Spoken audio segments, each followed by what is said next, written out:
YouTube is connected. We have live preview and bars and data seems a-okay.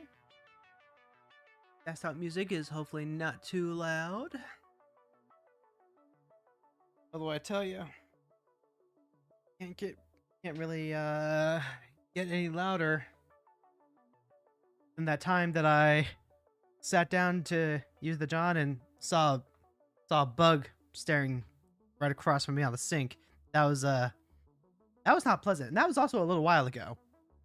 But lately, well, with it being winter and all the insects seem to want to crawl back inside the house. So we're trying to be careful with how often we vacuum, leaving dishes out, leaving the door open at night.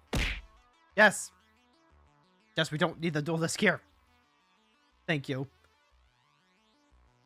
What do I call a medieval spy? Surveillance.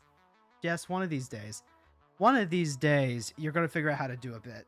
In fact, I'm gonna teach you how to do a bit. It didn't even hit me. Yeah, that's because my tits are off angle. It's not even like, oh god. Okay, wait, no. We're in like the first 5 minutes of the recording. It's fine. I mean, maybe not as far as YouTube's concerned, but hey, you know what? It's cool. Anyway, hey there, heroes. Damn off-angle tits, Sag. Every trans girl I have ever met.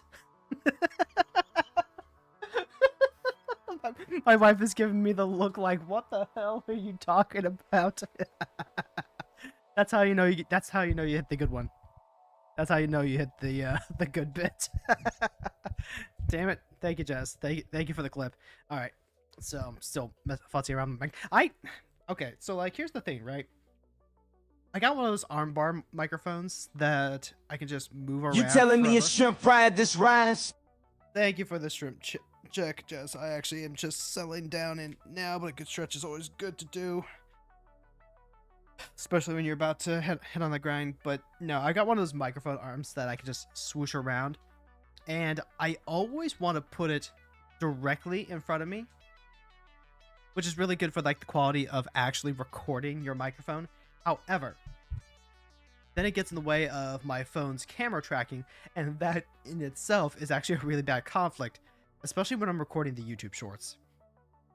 The YouTube Shorts, which I have over on Frilly Justice, by the way, if you did not know, the other YouTube channel that I started this month, have been posting shorts on, and plan on releasing a Yuri on Ice video this weekend on.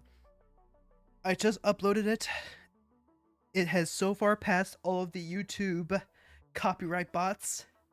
I'm hoping it stays that way. If it stays that way and nobody has any notes from the people that I've already sent out review links to, then I can just go ahead and publish it after I add the, the metadata and all that. I'm feeling pretty good about it. I mean, I watched it and I cried. And I've been working on this fucking thing for the better part of half a year. Is it half a year? I posted Final Fantasy like June, July-ish? So like assuming that I started working on this thing in August, it would have been only 5 months? Okay, yeah, that's kind of close to a half a year. Anyway. Today we are live with Magic Gathering Arena. This is our weekly Brawl stream. And I'm going to be honest, my brewing energy, my enthusiasm for trying to create cool new decks is currently on hold. It is currently recharging because we have reached that point in the season where everything is just so late. We've got like 2 weeks left on this, by the way. We'll go for that, no problem. Where I spent most of the season trying to get various other decks updated and brewed. Titania and Hilda specifically really took it out of me. So today we're really just playing to have some fun, get some dailies out, and chill and hang out. And since it is so late over on the eastern seaboard, I hope that if you are joining us today, that you're able to wind down with the rest of us, find some good time, find some good sleeps, because tomorrow is another day. And for everyone over on the West Coast, over with me, it is currently 8:35 p.m. San Francisco time. Is it San Francisco or Los Angeles? Which one's the uses like the primary. I want to say it's Los Angeles, right? Los Angeles sounds correct. Anyway, it's still just a chill night, even if you're on the Western.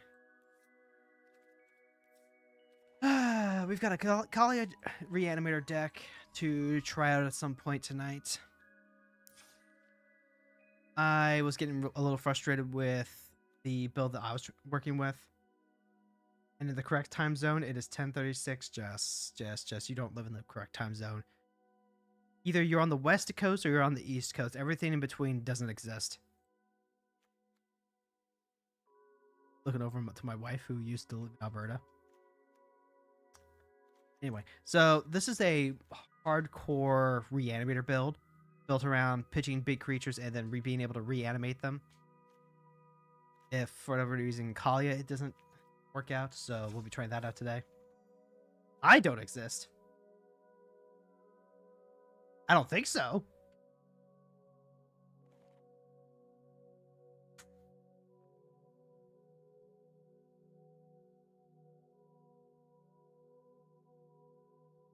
You see, the joke is, I think, therefore I am. Therefore, if I don't think, I am not.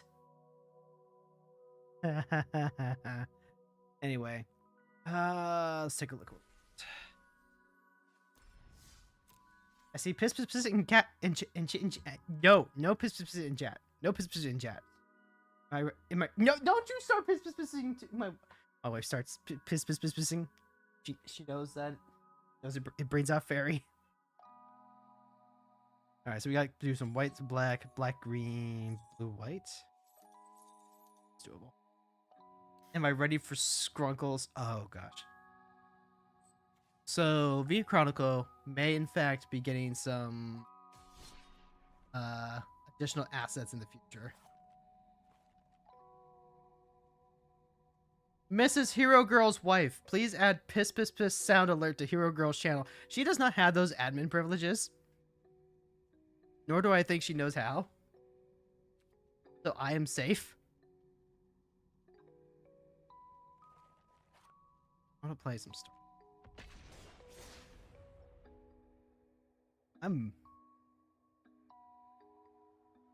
Tonight's also going to be a little bit of a lower energy stream. Maybe, you know, barring how salty you want this to be, but in general, it's going to be a lower energy stream because I am exhausted from finishing the essay and also, reason to some is pretty cool. Can't believe my wife isn't an admin. You thought it was true love. Look, true love is letting my wife know that no, babe, I do not need you to put in extra work on my behalf for my hobby. Like she already helps out on the Discord server with like bots and stuff and helps me with all my technical problems. That's good enough if you ask me. Okay. Get Bitter Blossom out first, I think. I would like to Bitter Blossom to draw off Eidolon Blossoms, but we don't necessarily need that. I want to hold on to this Bajuka Bug until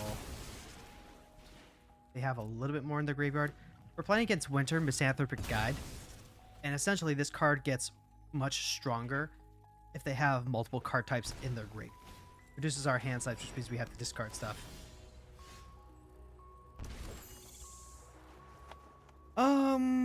That being said,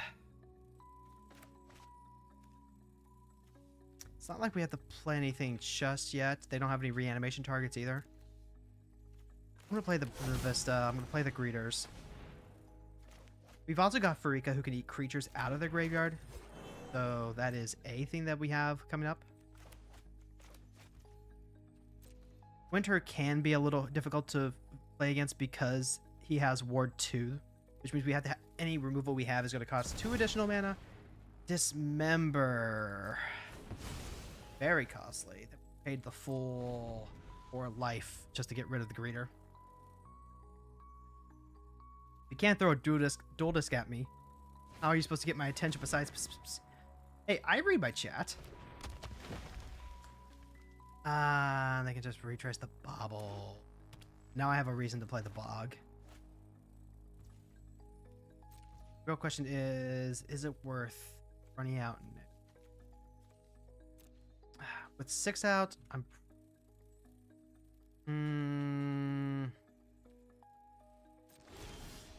No. Okay. So, this is a scenario where I either bog now, get rid of card types.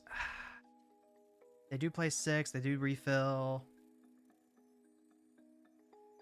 Oh! Oh! My wife went and started put a pin message. Very silly, wife. Very silly indeed. Oh gosh, how do I want this? I think what I want to do is I'm gonna crack this vista. I'm gonna get a forest, just a basic.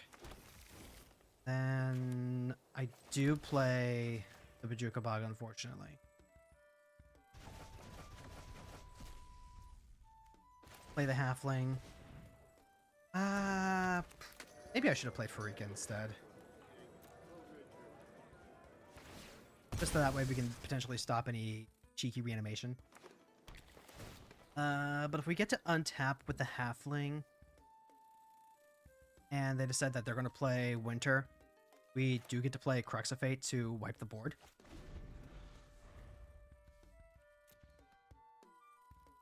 If we draw an untapped land... Alright, so it's all lands all the time. That's what we like to see. What I call silly, you call showing her dominance and power. Dominance and power is not something I typically associate with my wife. Now, she's free to disagree. And, I'm sure she would. Enough with the mysteries. Each player discards. We all have things we'd rather forget. I'm willing to drop Eidolon of Blossoms for this. I could just drop the Crux of Fate. I mean, that puts her up to 4. It means I don't actually get to... And Binding of the Old Gods. I guess I do get rid of the Crux then. Oh, and they have the Tarmogoyf. Okay. Oh, that's gonna... Liliana plussing is a problem. Liliana plussing just completely eats our hand. 6 gets to replay Liliana, but if they retrace... I want to get rid of Binding and Lily.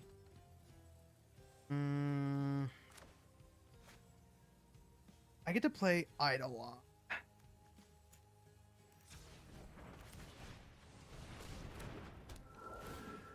I get to redraw. I get to play Landmore Wastes. Get to swing 1 token at Lily. You know, I think you look better as a corpse. They still have 6. They still have Tarmogoyf. Lily pluses. We drop the snow-covered swamp. They know we have the Eidolon already. Evasion. Ancient Grudge. Either one of those is particularly relevant right now. Fine with taking the 7, I guess. Specifically because we don't want Lily just going minus sack a token. And they need to play Winter. Winter gives us additional draw. Winter has... Ooh, Invasion. Okay. Create a treasure token. Discard a card. Draw. So battles are a specific type that help count towards Winter. Also a thing that we don't want to hit their graveyard, but they have like any sort of very permanent. I guess that would technically work. Target player sacks a creature or planeswalker of their choice.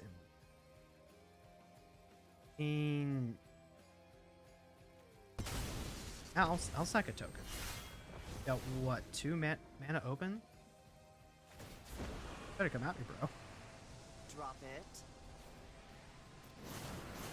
You got like nothing but lands and instant. Notably, the Shifting Woodland doesn't really do a whole lot either. Okay, so first things first, they're at 4.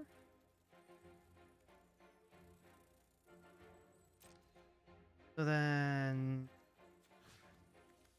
swing everything at once.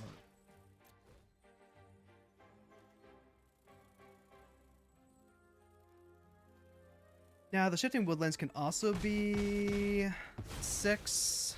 A delay, nothing more. I'm not going to worry about that too much, though. Because then they have to spend 5 mana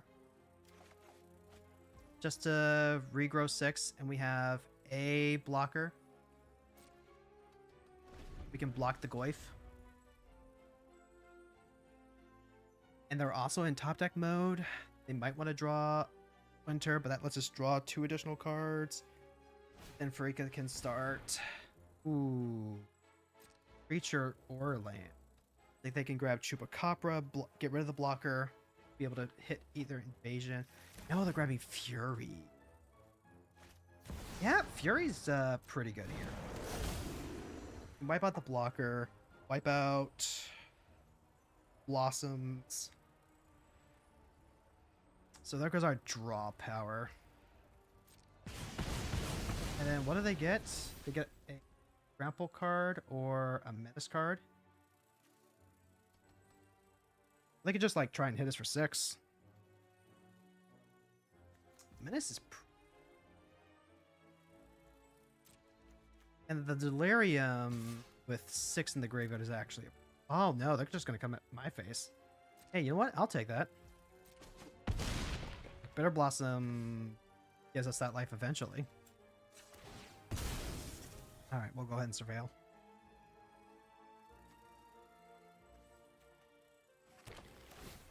We've got plenty of creatures in the graveyard now. Don't need that.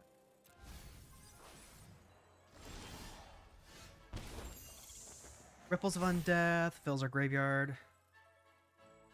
Not perfect, but what are you gonna do? Yeah, I think that's probably a fair cop. Ripples of Undeath.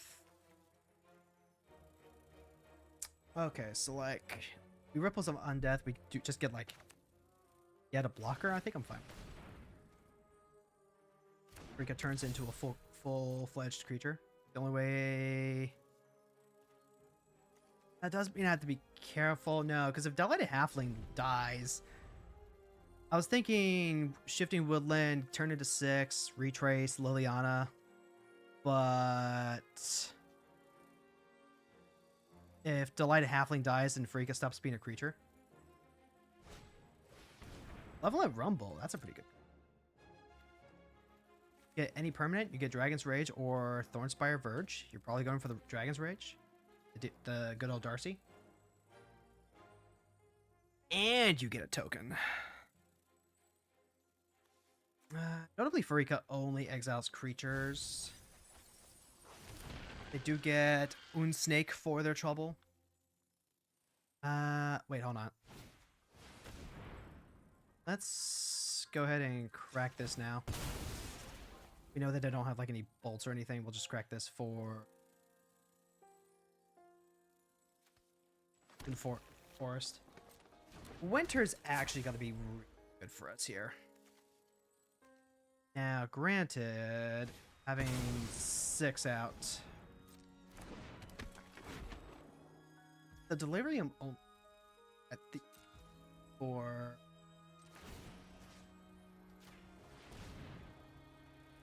let's go ahead and get rid of one thing at least. Bloodchief's Thirst. I'm okay with that.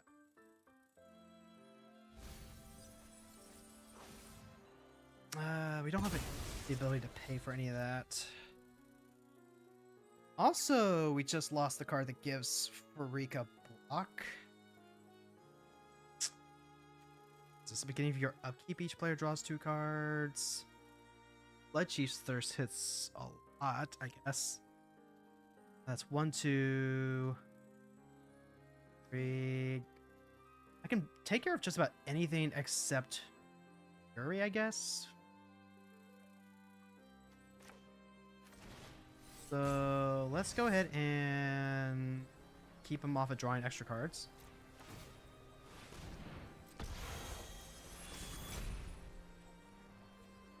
The draw happens at the beginning of their upkeep. Yeah, beginning of your upkeep, each player draws 2 cards. And then, like, we still have, like, mana to make more Snake.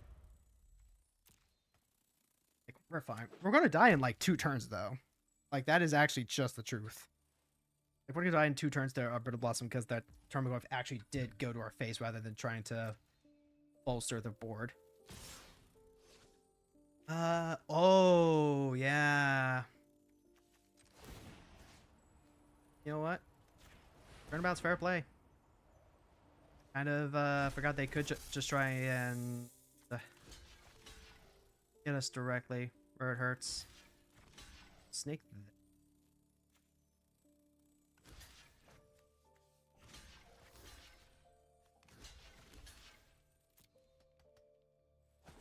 We got like 1 turn to live. I need to draw what? The Varabos exactly or something? I think we just got grinded out. Dark Writ does not get there. Yes, it's Dark Writ just to show the opponent that we didn't. Jeez.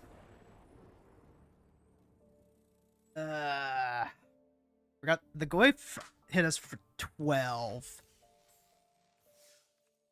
If I don't forget about that and actually leave back a blocker at the right point, then we're still in that for a few more games.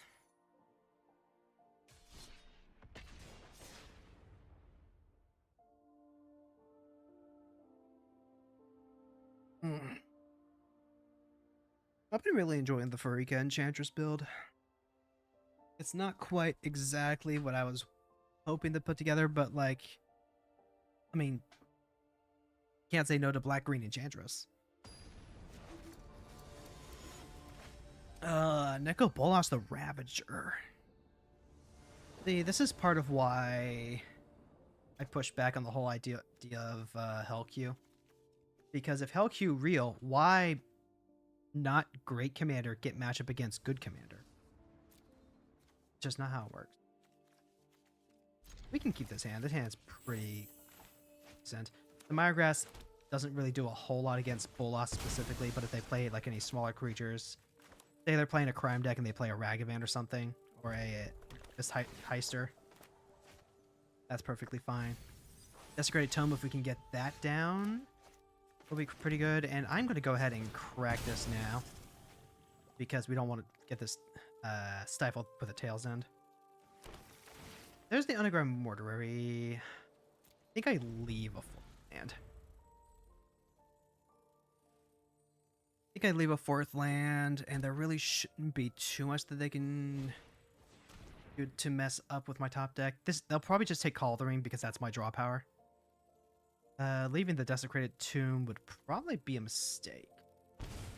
Nope, they're gonna take Eidolon of Blossoms. Okay.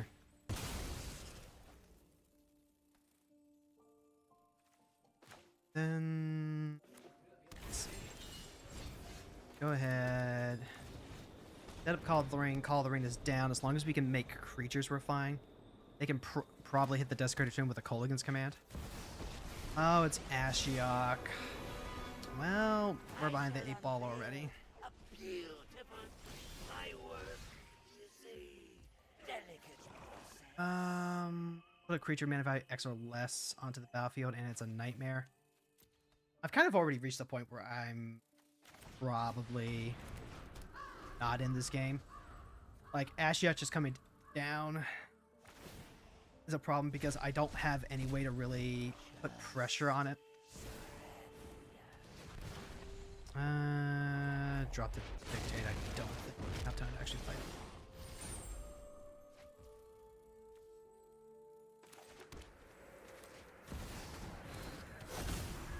Like, and now they, let's see, exile cards from opponent's hand and graveyard. Yeah, we're just gonna pick it up now.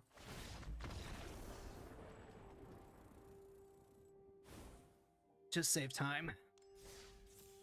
Like, Ashiok is surprisingly obnoxious because even though they don't really do anything off the top, just the fact that they're there feels annoying. Penrith, the Returned King. Oh god, we're gonna need something so much faster than this. Weaver of Harmony doesn't quite get there. Sanctum of Fruitful Harvest also doesn't similarly get there.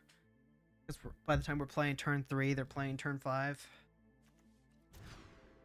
Delight of Halfling with Gallagher's kind of works. I think we have to drop Desecrated Tome away.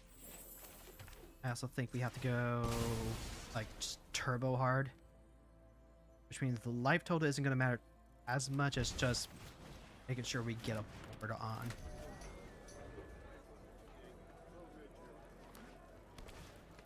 Forest into Landware Elves, that's a surprise.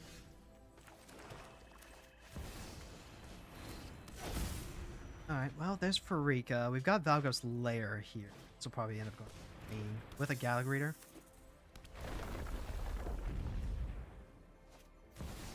Oh, and they have Tamio and Cobra. Okay.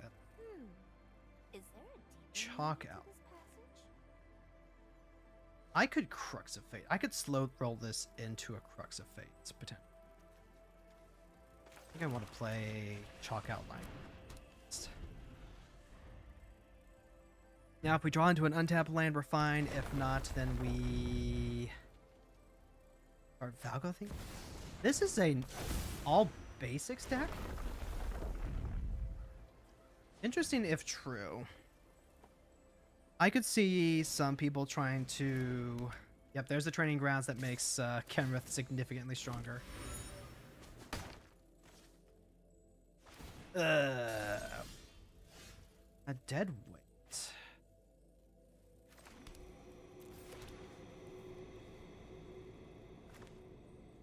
Let's... How bad is it for if they next turn? Probably not like the absolute worst. What happens? Kenrith has 2 mana to make to draw a card. That's 4, 5, 6, 7. They get to draw a new card off that. Tamio. I think I'm just... Alright, so they do draw the...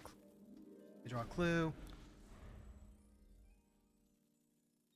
This deck is not great at pressure unless it gets the Fear of Ridicule out. Oh, and they're going with the Tireless Provisioner. Alright, well, now I will absolutely pull Crux of Fate. Because unless that everywhere is specifically playing a Brainstorm. Ooh, 1, 2, 3, 4, 5. Yep, that's Kenrith, alright. Generous Plunderer.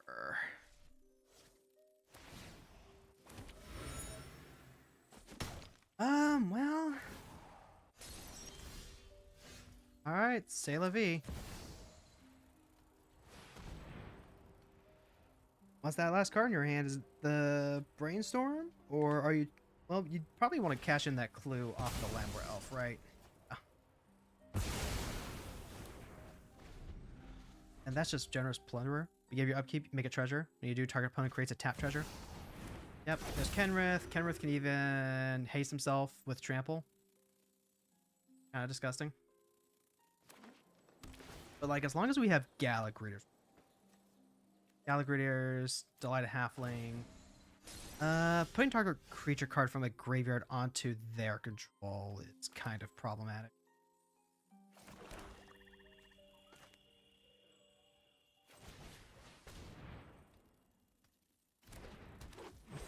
And I would love to get the Desecrated Tome online as well.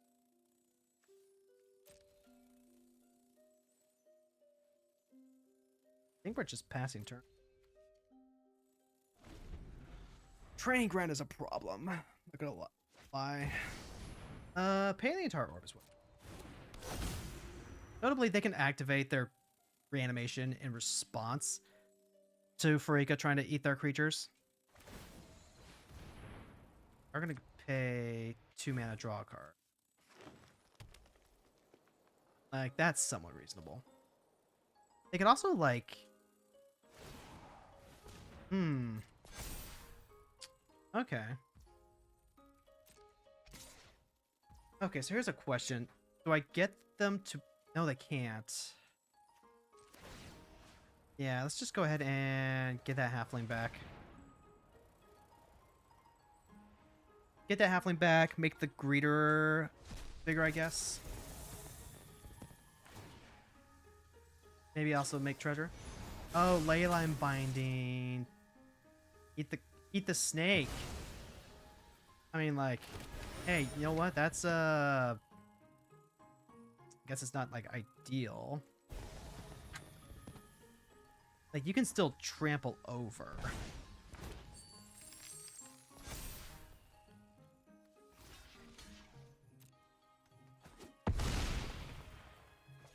Well, leyline binding ate a snake.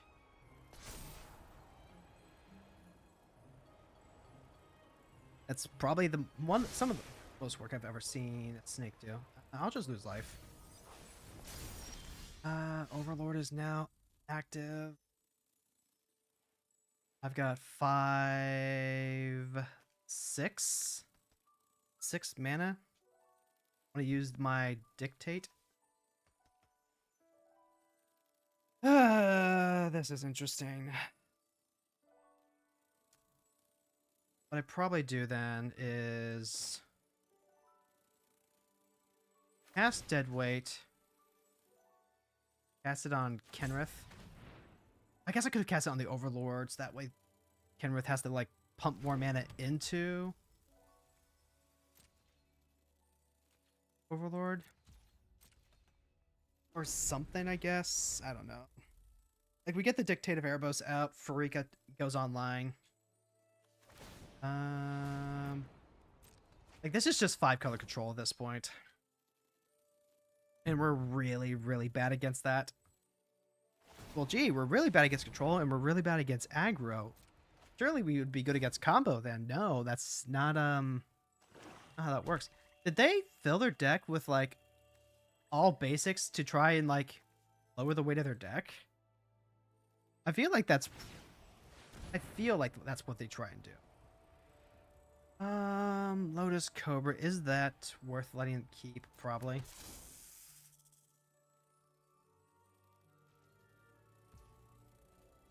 They only have 2. Oh, right. And then they get the free mana. Okay. And it's only 1 green. Put a 1/1 counter on something.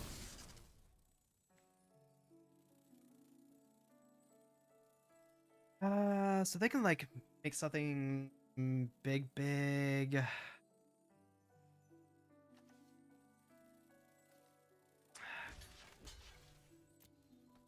This way they have to put at least 2 counters on Kenrith.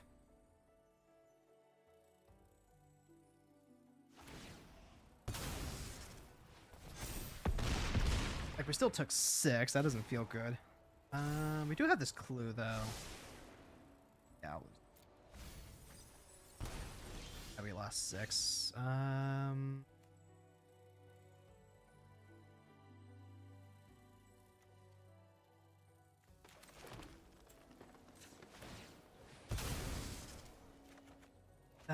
Glissa's kind of cool, I guess.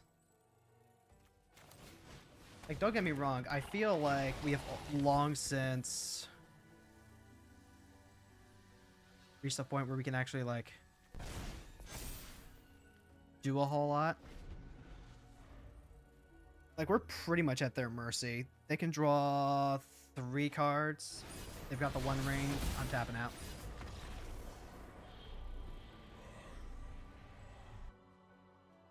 Yeah, we're lacking a lot of like really aggro engine with this. So if we know that the issue is pressure, right? Then the real key, then all we need to do is like find really good aggressive creatures, and maybe we start replacing some of the weaker enchantments with creatures that can actually come out of the graveyard. Let's see. It's a 1/2. 1/2 with Ward 1. Grass deals with that. Bird probably just gets bolted. Which means that this is actually a horrible hand to hold on to. Because then if we don't see our third land, then we don't get the Mire's Grasp. But they led off on Forest, so that's not a bolt. Getting out Trespasser's Curse early on would be great. That is Bramble Familiar. And I've got Kami here. So then let's go play Kami. Put this swamp into play. Replay Trespasser's Curse. Target you. Now whenever you play a creature, we do get to drain for 1. Copper-Ready Revels. That's a Binding of the Old Gods target if I ever saw one. Copper-Ready Revels lets them grab a free creature straight out of their deck whenever they cast a creature. And let me tell you, I am not about that life.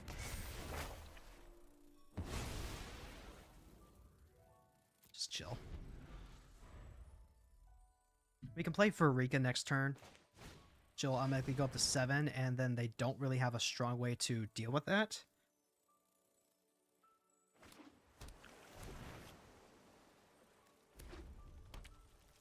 Bolt. Sanctum Weaver. Here's your library for a forest card put on the battlefield tapped. Go ahead and grab our Surveil land. Swamp no.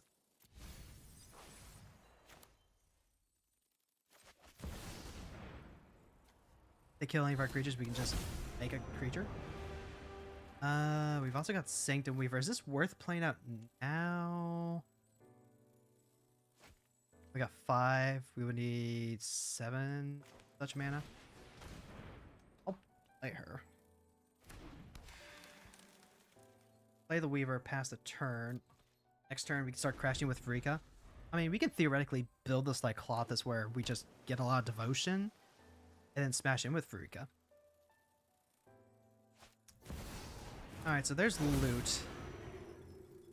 But they have plenty of counter magic up. So then...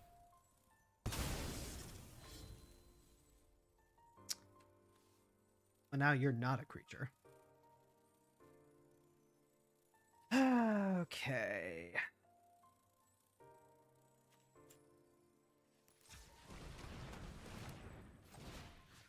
Alright, we will attempt a Mire's Grasp. We'll see exactly what they have in store. I would rather them counter Mire's Grasp. Yep. Broken Revenge.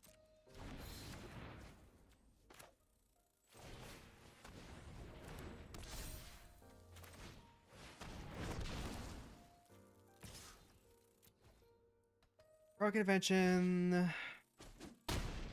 Luke gives him some extra life. Is this another player playing all basics intentionally to try and like weigh their deck down? Or are they just that worried about Wintermoon? Or are they a new player who got in and realized, well, fuck, I don't actually want to put my I don't want to put all of my resources into, you know, making my mana base better. Ah, Bonnie Paul Clear Cutter. Now you've got loot coming in. Well.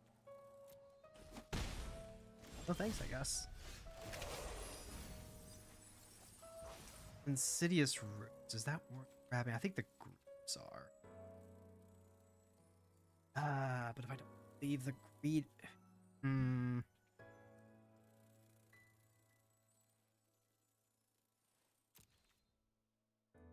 I think probably fine grabbing the greaves.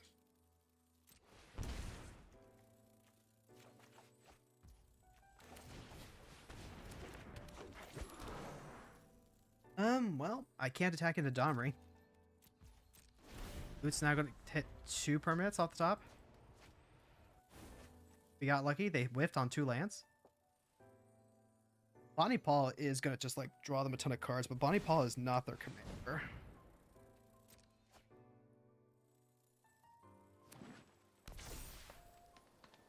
And if they decide to fight and kill any of our creatures, we do get to snake. Shadow Spear. That is incredibly obnoxious because now we can't just use Freak as a free blocker.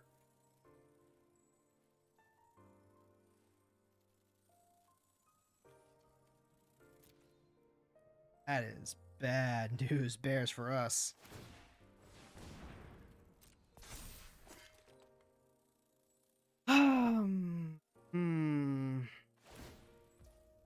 Interesting.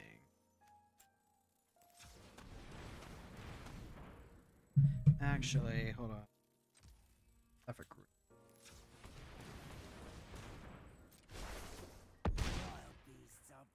Like, I don't know if you realize what you're enabling there, buddy.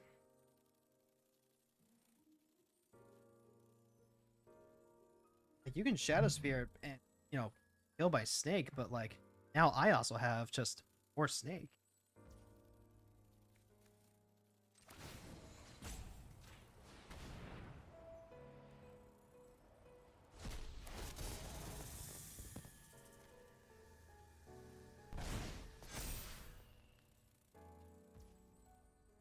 And all right. Yep, they do get the draw. They get to put a land into play. Past a blocker. Just whenever it ends. You know what? I'll throw like a couple. In fact, I'll even just soak some more damage. I'm fine with this. You want to use your mana to not even making. I mean, I guess you can just activate it regardless. Post mortem. Oh, you're casting Cold Steel Heart?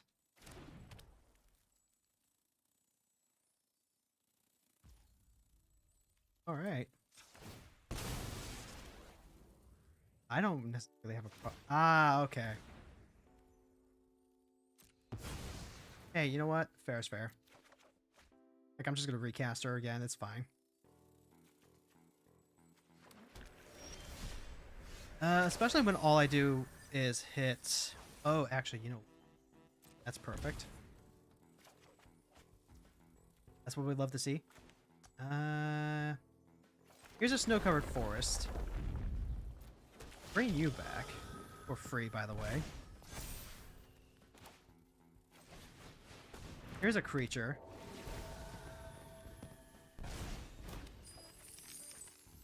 Oh, and now we get to start popping off.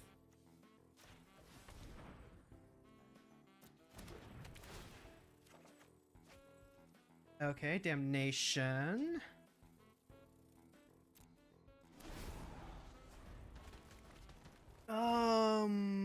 Opponent is still running dry, but that Shadow Spear actually is a problem. They can minus Domri, fight the Eidolon of Blossoms. If they do that, then... the Galacretus isn't enough to turn off Bonnie Paul. This might be a situation where I do just play Damnation. Remember, I can still whip. Oh, and they've got Rhystic Study too. That's obnoxious.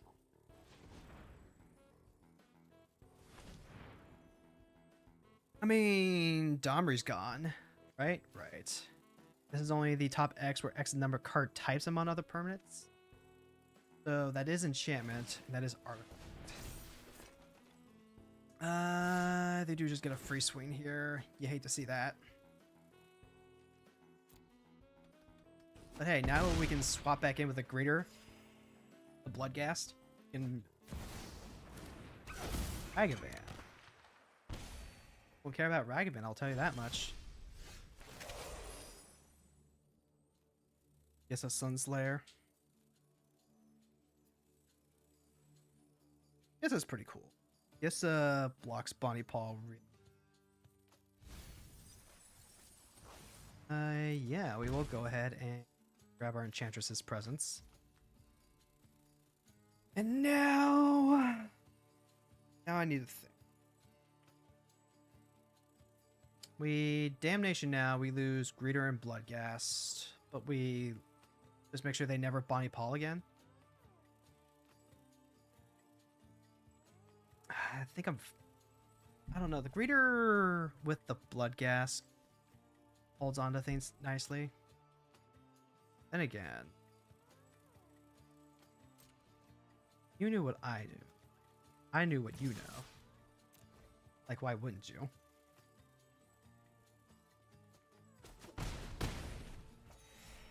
Like, okay.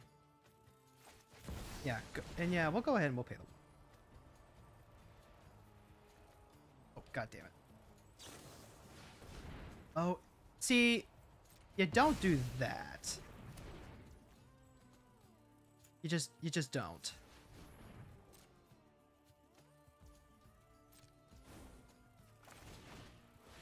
Like, there's just no reason for you to.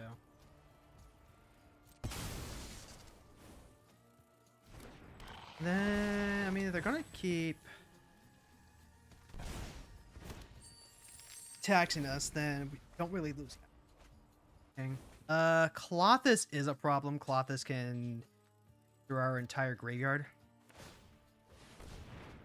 They're drawn. They've drawn like just so many cards. Random fact from a Russian, the display name is just Dimitri. Huh. Alright then. Also, hey Mint, thank you so much for stopping by this late night.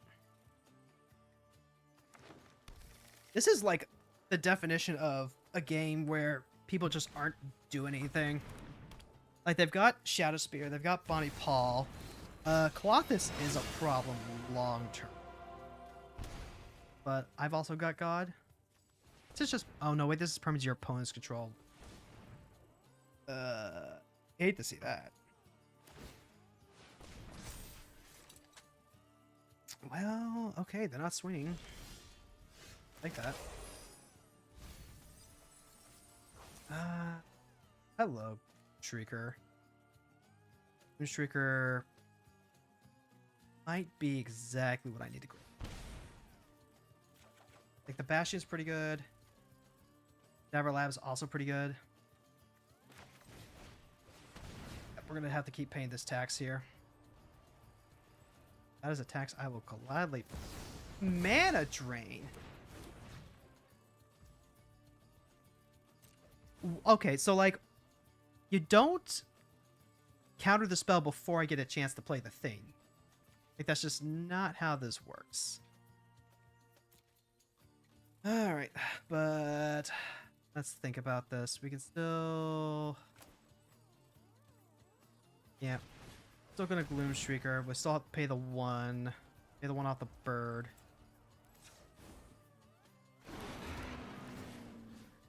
That still lets us get back Eidolon of Blossoms or Enchantress's Presence. Really, it's just one of those games? It sure is. Let's get back Eidolon, I think.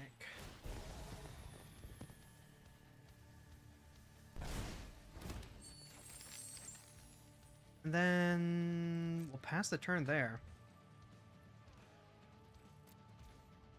Now, Clothis can swing in. What is the opponent running as their big win condition? Because they have hit nothing but basic lands. They're almost definitely going to hit, like, just... and creature, I guess. Enchantress's presence, you know what? That's understandable. That pays for their draw. Tribute to the World Tree. Yep, that's actually a pretty big game.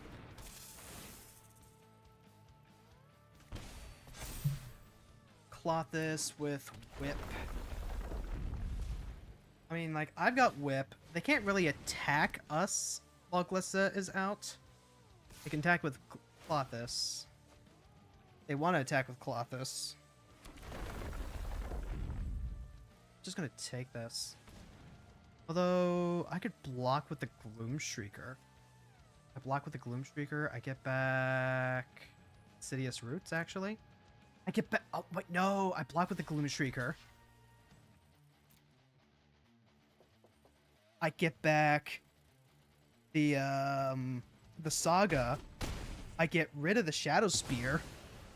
Clothis gets blocked forever now. I question my life choices. What just happened?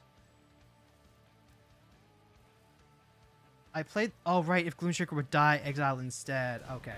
You know what? On paper, that was the correct play. On paper, it was the correct play. Absolutely. 10,000%.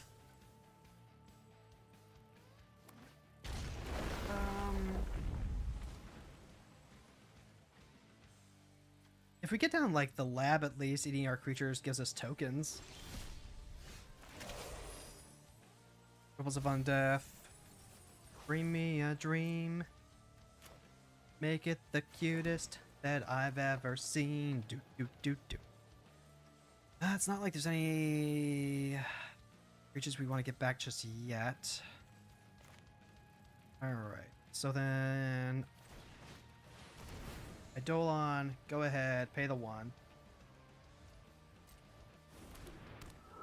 Start buffing up the Gallic Reader.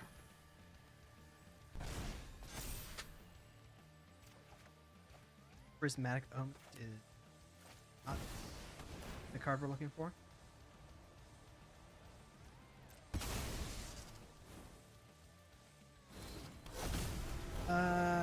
Start buffing our life total so that way we can survive the long con. Massacre, say. I can't really attack in with...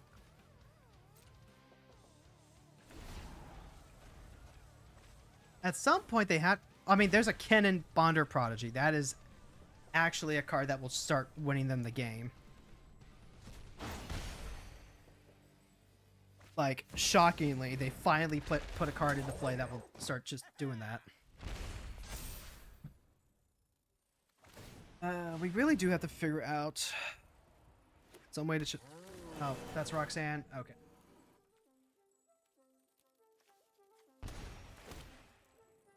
Roxanne hits the Eidolon. Okay. Not time to pick it up just yet. But, like...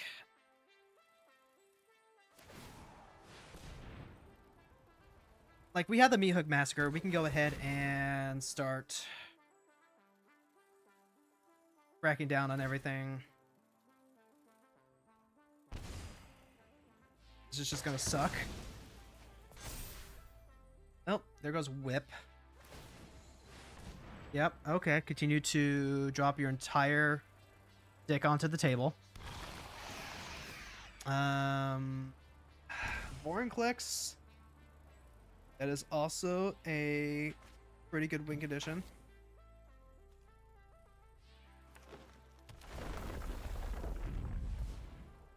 If I drop this Cadaver Lab, what am I grabbing back? Probably just the Eidolon, right? Yep, there's O'Hare Kaslim. Yep, And, like, I am... pretty sure I'm just losing a bunch of creatures anyway, so... just don't take the hit. I mean, like, I have to recast Farika if I do this. I just want to leave her out? Probably not.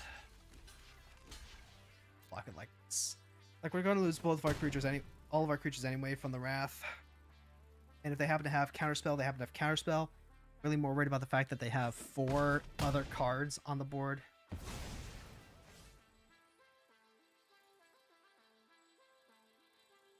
I think we do go Crazy Taxi on this. Aristotle and Nyx Weaver. Nyx Weaver's actually really nice here because it does get us back more whip. I kind of want the brain. Afford it? Yeah, you know what? I'm easy. I crash in now. It's not like I really get to accomplish anything. What? Go ahead, play that. Go ahead. I mean, like, I would go through Farika anyway.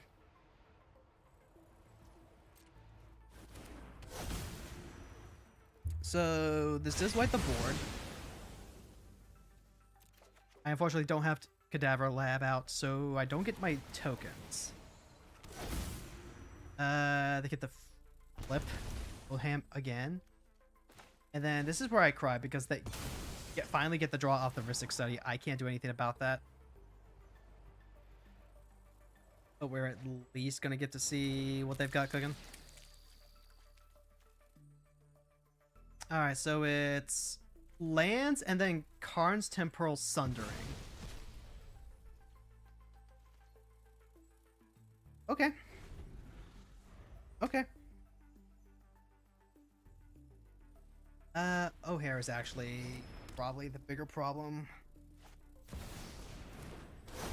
I mean, they've got land for days. They're through over half their deck. I'm definitely hitting my dailies with this. O'Hare digs him deep too. I think the fact that we've gotten this far and we still haven't just like outright won is a problem. 10,000%.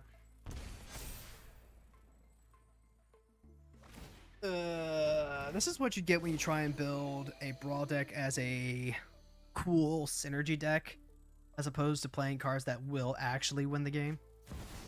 And I mean that on both sides. Like, they started seeing some cool cards, but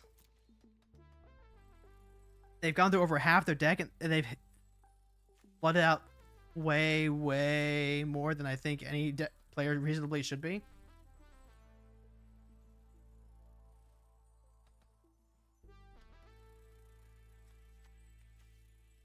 Going fast. Defiled Crypt, Bloodghast. Okay. Meanwhile, it's only like once. This is a 7/6, so we would need 3 blockers on top of that. I used my precious wild cards on this. It is going in the deck. That is just the eternal mood right there. Yeah, I'll pay the 1 to get back the Grave Pack there. Okay, so tell you what. Let's go ahead. Play the Crypt. I am going to continue to pay the 1.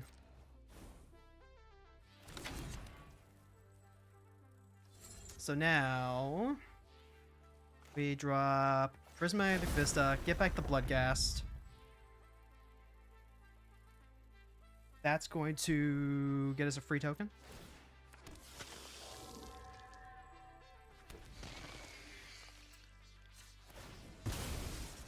Practice for land.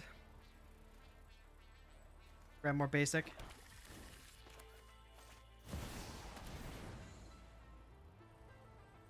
We will continue to pay the 1. Brody Man, hey, thank you so much for stopping by.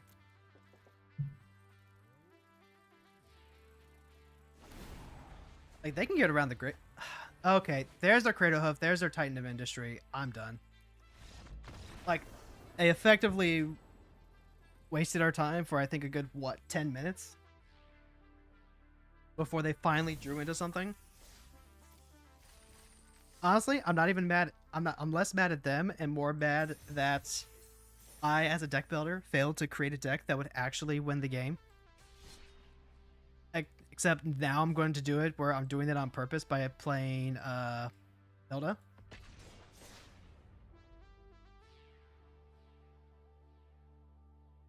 Oh god.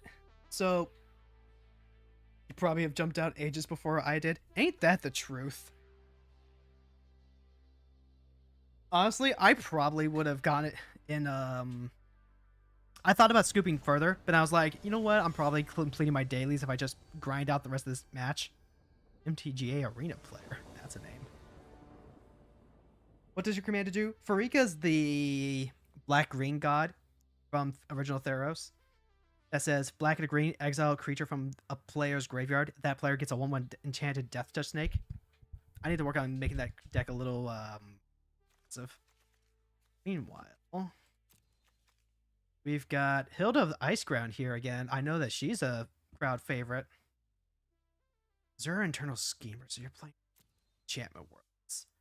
Draw the Woolly Knight, Swords. It's first, and so the Forsaken Crossroads gonna have to be named on what? This is don't do what I do and keep these incredibly questionable hands. You know what? That is a land, strictly speaking. Yeah, don't do what I do and keep these incredibly questionable hands. Hilda is actually managing to pick up some gas, which is pretty great. You'll love to see that. Oh god, I would love to crack you now, but I'm gonna hold off on that. We want Hilda to be good. Ain't that the truth? There's a spell piece. Okay, so I could bolt myself with this. I think I don't. I think I just let this enter play tapped and pass. They crack their Wayfarer's Bauble. We don't crack the Windswept Heath specifically because Tail's End is a thing.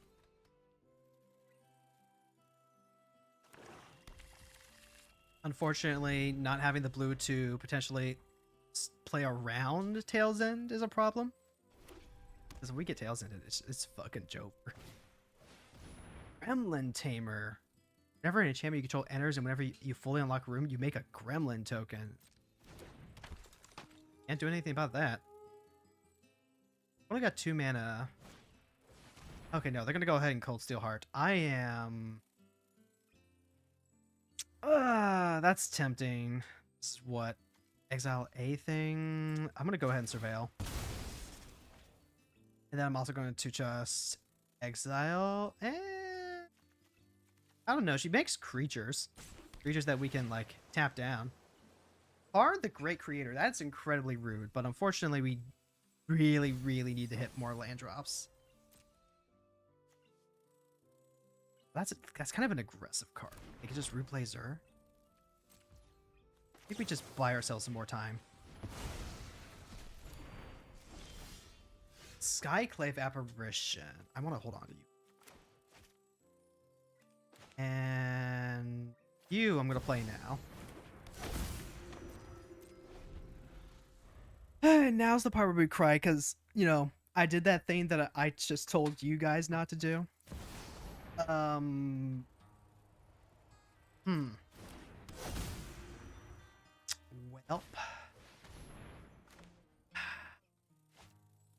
Well, the ring doesn't do anything as long as they don't have any creatures.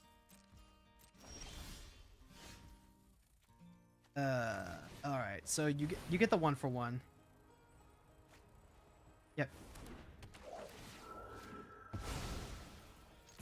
That's gone forever. Good, great for us. I am so far behind right now. Because again, I did that thing that I said don't do. I mean, there's my own Rhystic Study. Target non-auric enchantment you control becomes a creature. You can actually turn this into a creature and then let the Call of the Ring become its own ring bearer. Okay. How do we want to do this? I would love to drop Ristic Study. All the rain starts paying for its own life. Enchantment creatures you control get lifelink and hexproof. No, that's actually really bad. It means that if I want to actually... Can't activate abilities of artifacts, creatures, or enchantments. So if I want to get rid of it, it has to be now.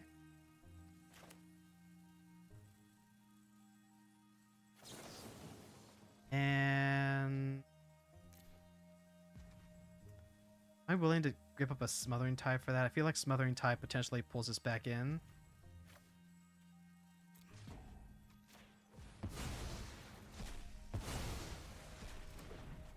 Alright. Go ahead and smash in.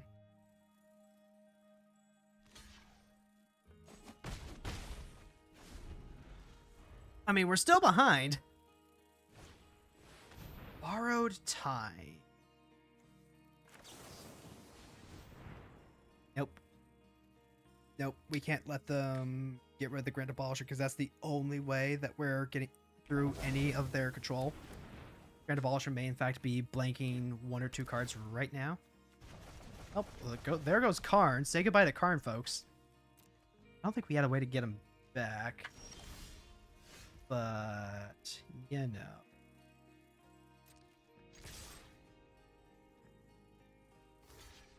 Okay. Alright, now I get to be the one drawing extra cards. Maybe. Hopefully. Potentially.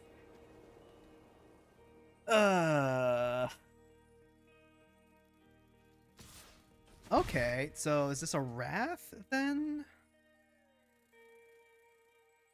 If they're just trading, just waiting for them to drop the Ghostly Prison. Oh god. If it was the Ghostly Prison, I think I have just a hard time digging through all that. Alright, yep, there's the Path of Peril. They get a 3/3 token. They had to spend a Wrath to do that, though. Meanwhile, I get... Tomic, I guess? I'm gonna leave up this... I can leave up the Spell Pierce.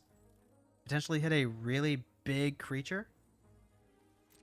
I want to drop the Selfless Saver so we can get Hilda going. But I feel like holding the Spell Pierce is too important right now. Yep. Just take the 2 there. Or the 3. Good. Yep. They'll go ahead and they'll pay the 1, of course. They're this far ahead. There's no reason to let me draw. Polluted Delta. That's what we see. Oh, alright. Got the Selfless Savior. Then... no real reason. Tomic attacks were not really the beatdown. 3-turn clock is already brutal, but right now that is a 7-turn clock, whereas if Zerg gets to attack, that turns into a 6-turn clock. Like, we're not out of this. We are embarrassingly still in it. I would love to have, like, 1 more land so we could at least play Hilda with some Spell Pierce backup, but I don't know what we would even... Unfortunately. You just say your opponent can't play lands. Functionally don't have any actual text here, Tomic. Overlord of No. That is an actual creature. With Death Touch and Lifelink and Hexproof. And they just got back their Witch Enchanter. So they can blow up our risk study. It may be over. Show me Snowland. Soul Partition. Exile target non-land permanent for as long as that card remains in play. I can use that to save the Ristic Study, I guess. It's kind of getting a little too lost in the sauce. I think with the Overlord out there, we're done. We just did not see any lands. Partly because we kept a 2-lander. You idiot. You bimbo. You... you fucking penguin cosplayer. You kept a 2-lander against a control deck, you fool. Yeah, that's probably the call there. Yep. This is why, even though I've joined the Brawl League server, I'm not really participating. The Brawl Hub, yeah, the Brawl Hub server. I'm not really like participating. This is gonna be an throwback. So we're up against another blue-white control deck. Blue-white control deck that lets you play stuff at instant speed. Rest in peace isn't bad. Smothering Type, that can lead good stuff. But are the lock pieces here good enough? I feel like we need to dig for interaction. Heuristic study on Solar Transformer? Oh, we are on the play? I'll keep these. Put back Tomic. Go ahead, crack, try and dig for a Surveil. This hand at least has a little more action going for it early on. Giver Rune's not bad. It's not a lane. If we can go Solar Transform in next turn, potentially draw into... Okay. Now we can drop Heuristic Study and Selfless Savior, maybe? Shirai's also kind of good. And they tapped out for Search of Ascanta, you fool! Oh. Lavinia is actually tempting there.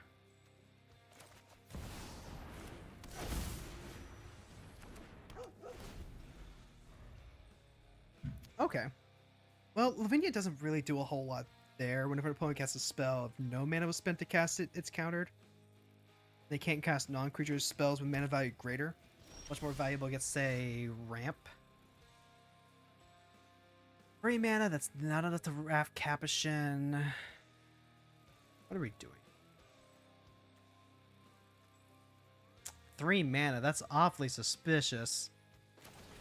Well, here's Lavinia. You're not going to counter her. But she is a 2/2 that it is just going to like gradually try and punch you in the face. Cast Pippin, you're countering him for sure. You're very likely running, say, a Snapcaster Mage. Snapcaster Mage, the Fairy, what is it? The Fairy Miscreant. Oh, you're willing to bolt yourself for that. Is that going to be a 3 mana spell and you just want to pay for the Heuristic Study? Might be a weird question, but do I have a comfort playstyle? For you, it's just brewing silly defender decks. Actually, you know what? I completely get it. I absolutely get it. Teferi Time Traveler, you say?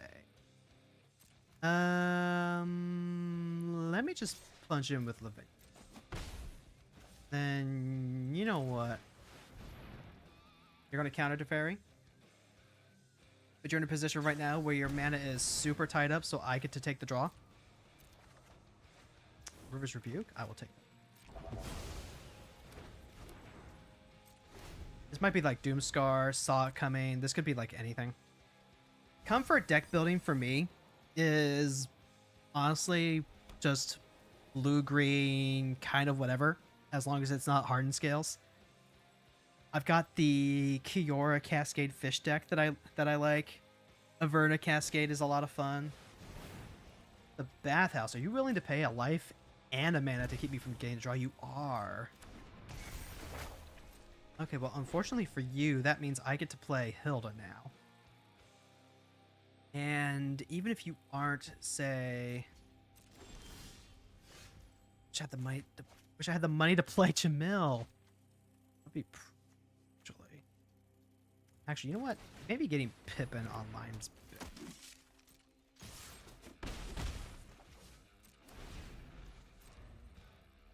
They've got 4 cards in graveyard. They're about to get 5 potentially. This needs 7.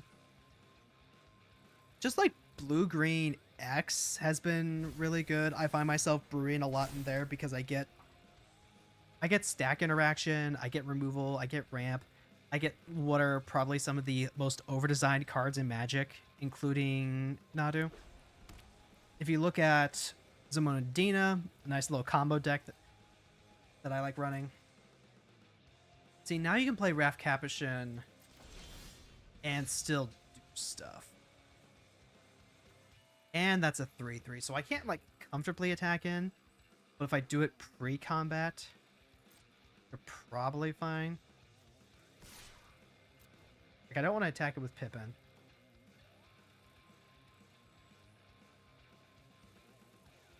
Making you think, aren't I? You're considering it. Like, I'm offering a Lavinia for you playing Raf Capuchin, and then you can go ahead, cast your artifacts in response. Derevi is a very comfortable deck. Zamonadine was very comfortable. I built the couple of iterations on you playing Get Lost or Sublime Epiphany. I had to take you up on that deck making offer and get me to make a Pride Hall of Clads deck sometimes. I actually have someone who loves that deck, and I consider Pride of Hallclad to be a really, really disgusting deck. May cast target instant from your graveyard without playing its mana cost. That's part of the effect resolution, right? So what? They're just gonna bounce Rhystic Study? They're gonna make a copy and make a copy of Gearhulk so they can cast their Get Lost? Maybe. Return target non-land permanent to its owner's hand. Create token. Draw a card. Yeah, this is another target creature you control gains protection. Oh, right, and Lavinia counters it. I completely forgot about that. Sweet. Okay. Cool. You know what?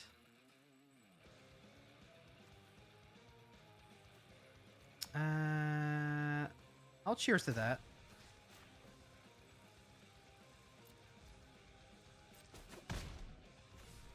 I mean, I guess I could have like done that pre-combat and like forced in some extra damage, but like, oh my god, nice, nice, nice. You think? Yeah, everyone forgot about that. Absolutely everyone. So we've got a couple of options here.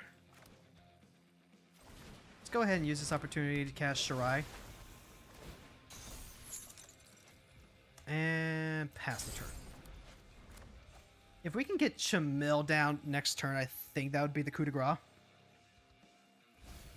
Everyone missed Lavinia, including chat. Yeah, I've got a couple of...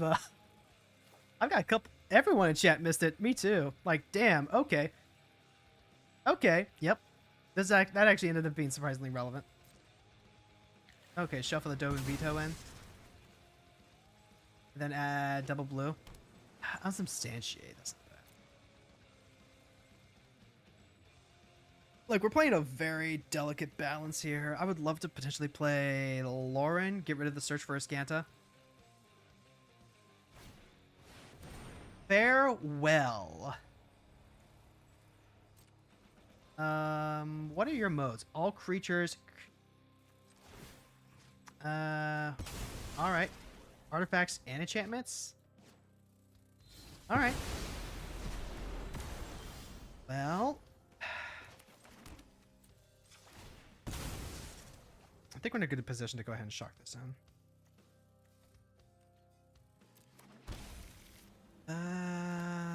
Yeah, we'll go ahead and drop the clock. Go ahead, drop the Cold Steel Heart. With that blue, pass turn. I mean, the Rhystic Study draws an ass load of cards. It did its job, and then we got plenty of other value and everything else. Teferi, Hero of Dominaria. That is like the card I least enjoy seeing right now. Oh, but they tapped out. Well, now we get to just drop Jamil. Let's skip to the good part. And I have to like pray that this isn't just saw it coming. All right. So here's where we're currently at, folks. I can go ahead and play River's Rebuke, try and send him back on the Lauren, but then I just lose my Cold Steel Heart. I can try dropping Hilda, but that doesn't really have anything to do. The fairy can actually touch Jamil. Got Soul Partition to try and deal with Teferi. But I think the opponent is actually just so incredibly ahead on board now after that board wipe that I have to take my chance. And if this gets countered, then that's going to be a... That's a reprieve. Well... Time for a break. Yeah. The control deck has effectively set up control. And I'm going to try one more turn. Well, now that could be as... saw it coming. Like, any play I make right now just does not work in the long term. So we're gonna see. I just don't have any faith that Jamil is going to resolve. And if it does, well then, hey, you know, we get to pick things up and move on to the next game. Because I am not beating a Teferi and a Lauren. Surveil. Then is it Alren's? Okay, it's Behold the Multiverse. So it's not just a straight up saw it coming. They got to see 2 more cards. Jamil resolved. Now, is it going to hit anything that actually helps? Because Teferi does get to tuck it.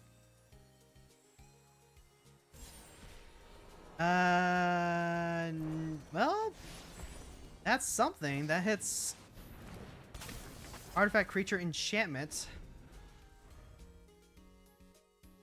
And our spells can no longer be countered. They've decided to plus Teferi because getting to 8 means that they just get to start exiling our entire board. This last card is actually Alrund Epiphany. Nope, it's Time Warp with Alrund Epiphany. Yep. Alright. GG's. They didn't even have to. Oh, it was Doomscar. Okay. Yep. Time Warp into Mystic Sanctuary means that Teferi gets to +8 and then immediately Emblem. And now they just get to exile literally whatever pitiful board state we have left.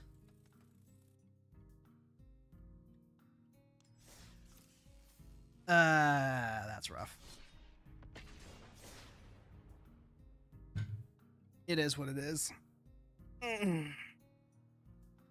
Hey chat, while we're all here, go ahead and tell me what cards you're excited for with Aether Drift.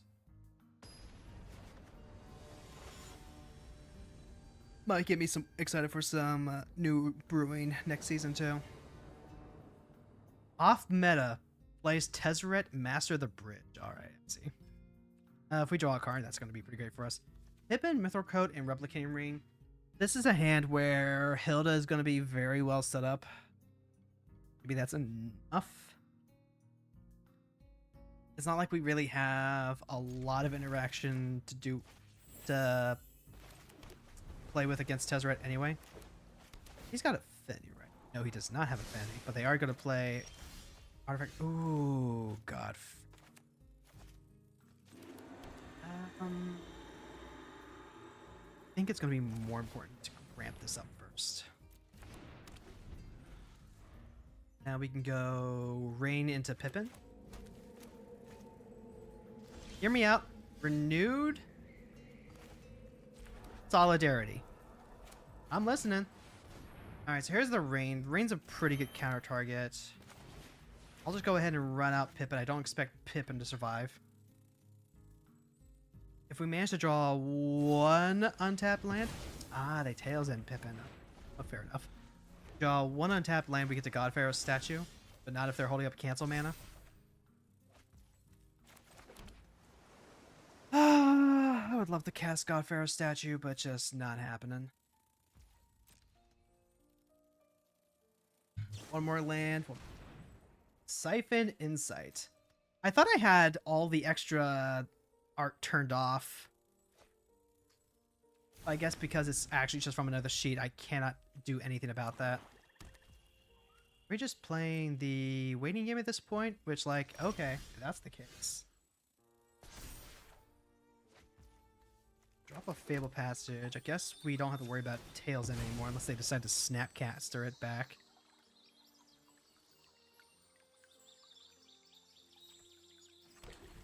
And we'll just keep passing the turn there. Favorite commander is Genie Faye! Because you have the optimal effects of making things cats or dogs. Renewed Solidarity just doubles that. It works with any sort of make X tokens of this creature deck, though. That's probably about correct. Max speed looks like it'll be cool. Yeah, I think it will. I think it will, actually. I think that's probably about right. Skyclave Apparition. I want to drop this Godfair. That's what I want. I want to drop the Sky Pharaoh. I'm going to play Skyclave.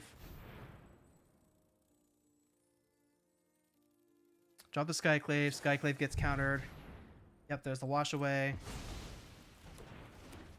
Then I'm willing to play Hilda. Like, make them use their mana on something other than trying to ramp, potentially. Or they can play Tezzeret.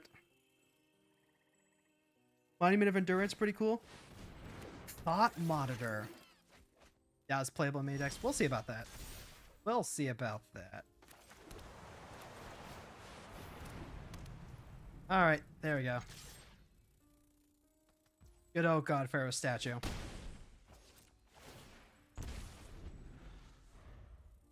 This does open us up to having Hilda removed, but... You know, everything they play now costs 2 more. That's a pretty significant tax. Surgical Metamorph. Probably digging more with the Thought Mod. Oh, wait, no. They went for the God Pharaoh statue. You cheeky motherfucker. Okay, okay. Hackdoll Terror looks incredible. Ooh, Elvish Mariner. Yep, I will take that. I think you're in a race that... I don't think you understand the race that you're in, friend.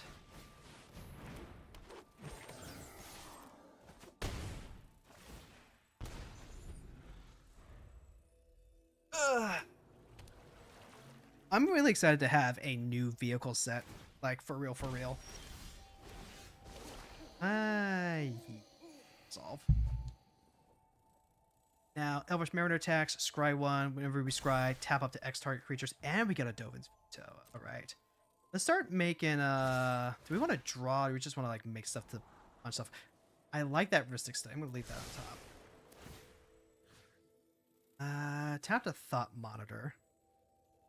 And I think what I'm going to do, because we have the Dovin's Veto, we're just going to start making big creature.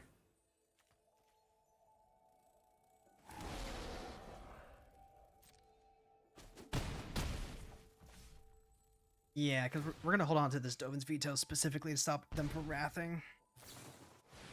Hallbreaker Horror. Okay, that is actually a fucking massive problem, because now the God Pharaoh statue gets bounced and only our stuff costs more. That's a pretty big... And like there's just no countering it to begin with. Yep. Bouncing that. Let's go ahead and counter the Tithe. Just so that way we don't lose creatures. Okay, yep, God Pharaoh statue now costs 8. They might be eyeing bouncing that Replicating Ring, actually. I have to Wrath a God here. Sucks, but it's true. You hate to see it, folks. You hate to see it. Alright. Just go to battle.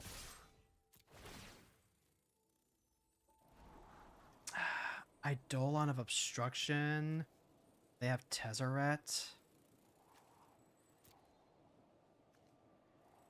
I think we need to do...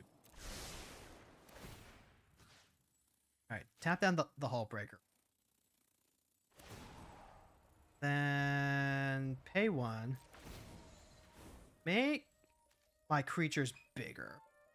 So that way they can't just like take out the Mariner by itself. This does put them down to like 3.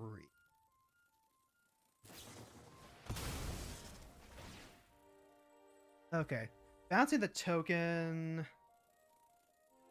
I am fine with that.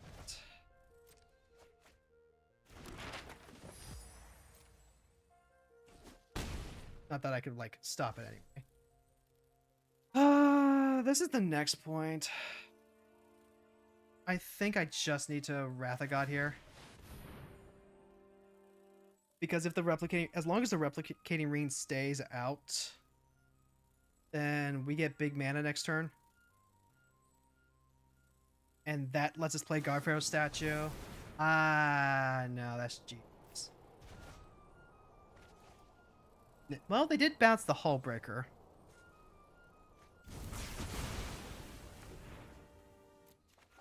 I don't know. Are they willing to go Hull Breaker, tap out just to bounce the replicating ring and stop that? They might be. And if they're going instant speed... Yep, there's the one ring, bounce the replicating ring. Yeah, we'll call it there. We got close. But I just... Ugh. We didn't get a blue-white Flash Flyer this set. But Thopter Fabricator might be okay in Inias. That is true. That is true. Inias has some really cool synergies with a lot of the flying stuff, like the Muyan Ling. Muyan Ling seems pretty good for that. Sad that the Accursed Dunyard is from the Commander decks. Oh god, every time, right? There are a ton of... My wife's just coming in to tell me that she's going sleepy. Everyone say goodnight to my wife. Say goodnight, chat.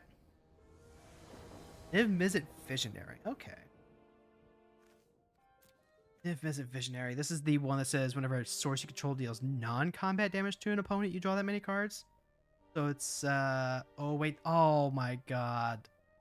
Maybe this is the commander I've actually been wanting to build in blue-red. There's an idea. Cavern of Souls with Peacekeeper and Mariner makes me want to say yes.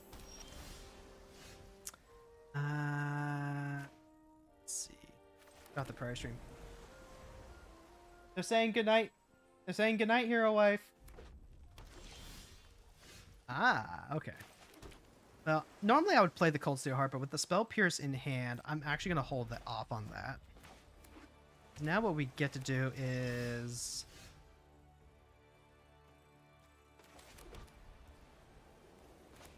drop Cold Steel Heart with Spell Pierce backup. In case something really nasty happens. What do we want for this? We have a couple of islands. Let's go ahead and name White. Cavern of Souls, we can put out Hilda. Also make a Noted Peacekeeper uncounterable. Flame of Honor, draw 2 cards. Honestly, that might just be good enough, except I want to hold on to the Spell Pierce specifically, so we can protect whatever creature we play. So in that instance, I will not counter the draw 2. There's a case to be made for either. Yeah, let's go ahead. Just put Peacekeeper on Scout Control. Because they can try remanding it. If they remand it, then I can't Spell Pierce. Then I hold on to Spell Pierce for something else. But no, every time I look at really, really cool legacy decks that I want to recreate, and there's really cool tech and other things, oh my god. Invert Polarity is... If you lose the flip, counter that spell. If you win the flip, gain control of the spell. I just factually need to put Invert Polarity.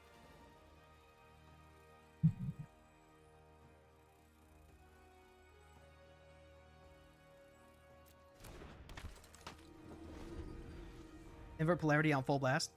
Yeah, there's just really good cards. Like, I keep thinking about the, what was it? It's either the Nether Growth or the Borrow Goyf. There's a Goyf that just, like, mills and then regrows. And I see that, and I go, oh, I wish that were me. Alright, so Invert Polarity's out. Invert Polarity... This card is not okay. Like, it's a cancel with upside, but the upside is like 50-50. You just lose your commander. And it doesn't even have to counter.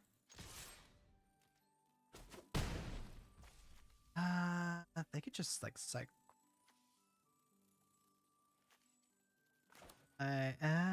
Three. Let's just wait till next turn. We don't have to run out Hilda just yet. Yep. Okay, so they'll Valakut Awakening. That means I completely reset their hand. We gotta double check. Wife is telling me that there is, in fact, an 08 vanilla. Ouch. Nope, that do be a lightning strike. There is an 08 legendary octopus. Specifically for the, specifically just to, have vanilla creatures, I guess, that are legendary? Like, I don't... The other vanillas I can understand because they at least help crew vehicles. But an 08 vanilla legend. Why? Alright.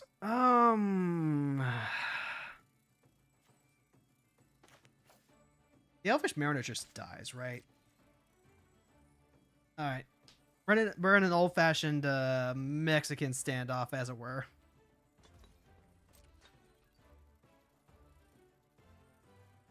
We need to try and draw into something. Like, I don't want to play the Mariner just to have the Mariner get bolted. Okay, they're just going to shoot two. I don't want to play Hilda until I have some sort of protection for Hilda. So we are on the hurry up and wait plan. Nezhal. You have no max hand size. Whenever opponent casts a non-creature spell, draw, discard 3 cards, exile, then return it. That seems like pretty good value.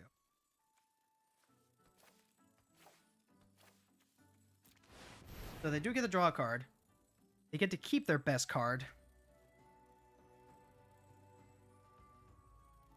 They get to keep a 7/7, but they're dropping 3 cards to do that. Okay, so they lost their Psych Rift, their Ionize. Okay. And then...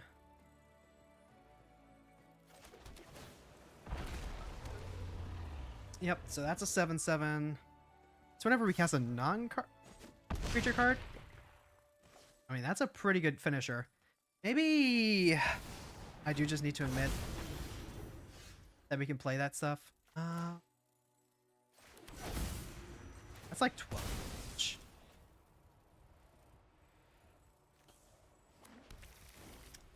I think at this point we're cooked.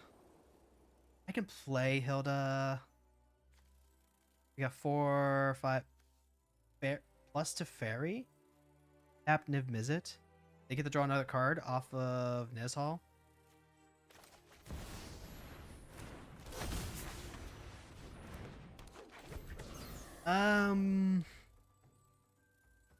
That Nezhal's a really strong anti-control finisher.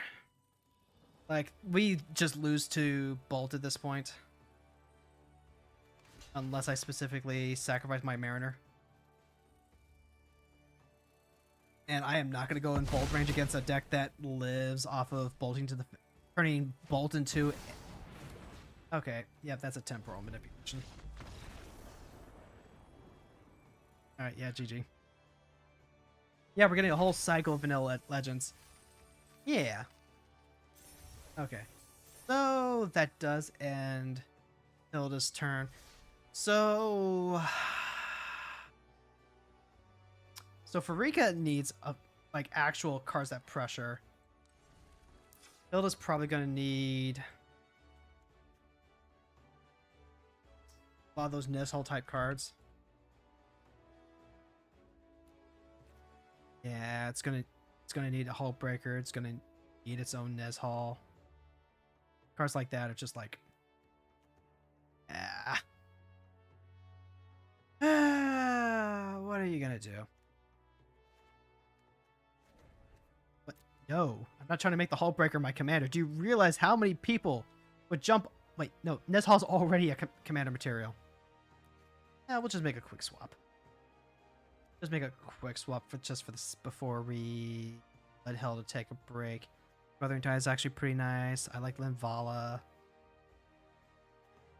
Gothic God. Thassa is here partly because Nightclub Bouncer is really cool. Also because a lot of the other ETB effects are very nice. Could honestly probably run Schnorn. Schnorn might go a little quick.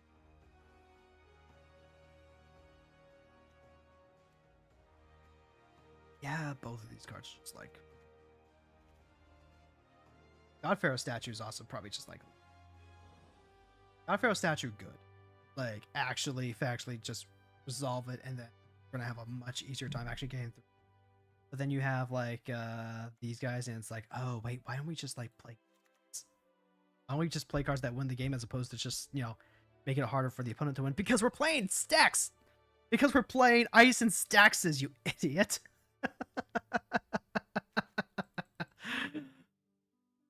We're having a good time by making the opponent suffer. Is that not clear? Did you not read the memo? The mission statement. Tomek is here because we're getting so many goddamn mulching decks. Oh, I can't play lands from the graveyard. A lot of the Azusa and Tatyava bullshit stuff where they get to play their Crucible variant like any of the 3 or 4 versions that we have. Soul Partition's not bad. Some pieces also here for that. Light Shield is a 1/4 that just makes something in their hand randomly cost more. Eidolon of Obstruction is fine. Harbinger of the Seas is a cracker. We do got Verity Circle back in here. Ristic Study, nice. By making the deck a little more stacksy, we create a situation where Hilda being able to make a bunch of 4/4s and stuff actually helps out a lot. Don't know that there's like a second card in here that I would want to actively cut out.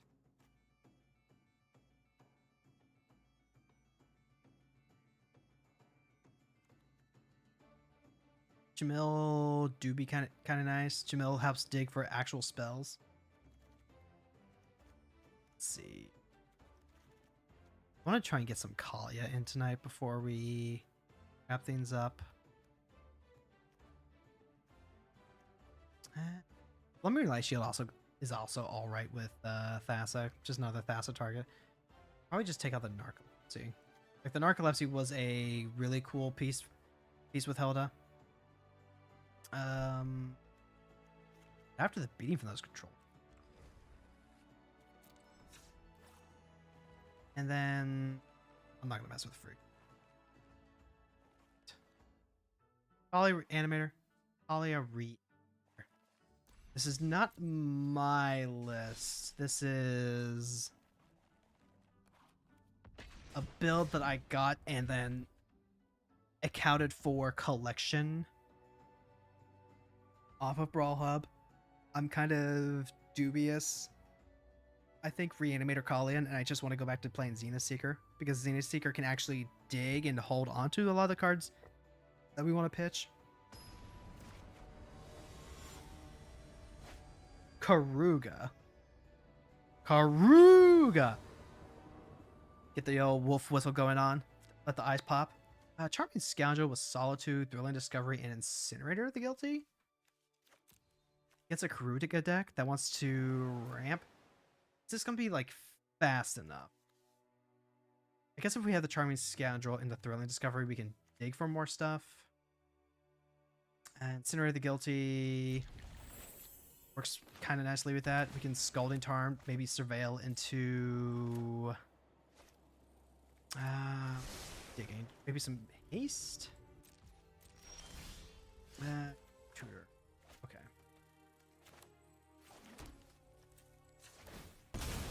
Having the thrill discovery with the Solitude does make it a little more viable. With double black requirements.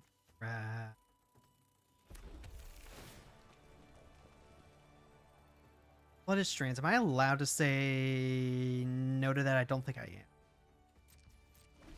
am. I think if we can get Kali to resolve against a green-blue deck, she's got a 50-50 chance of surviving. Note that surviving is the optimal, or putting it lightly. Let's see. Make a treasure. Potentially play her next turn. Start smashing with the incinerator on a turn where they probably want to play cultivate.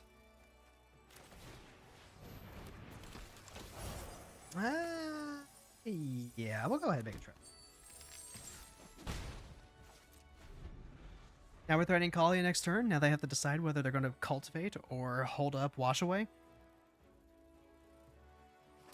Alternatively, they play... No, they're going to play Settle the Web. This could just be a situation. Late to dinner.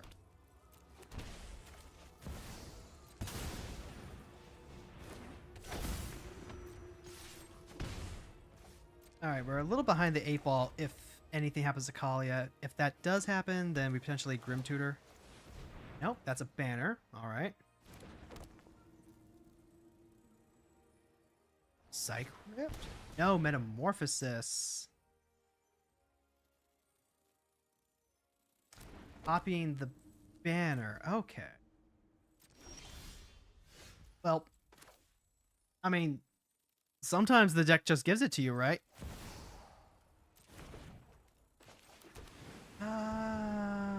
Let's just swing it.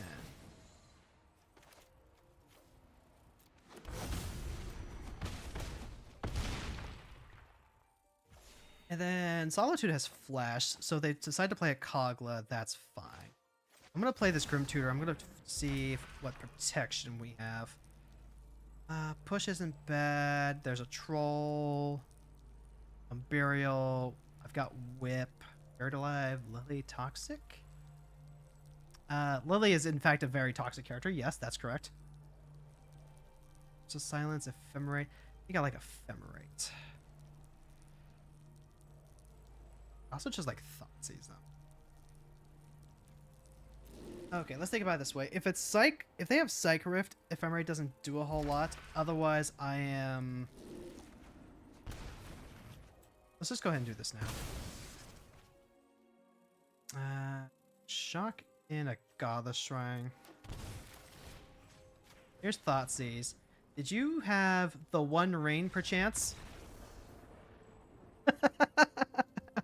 I mean, hey, like if the opponent decides to not do anything and let us, and the deck just happens to give us a massive beater, then like I think we have a good chance of winning.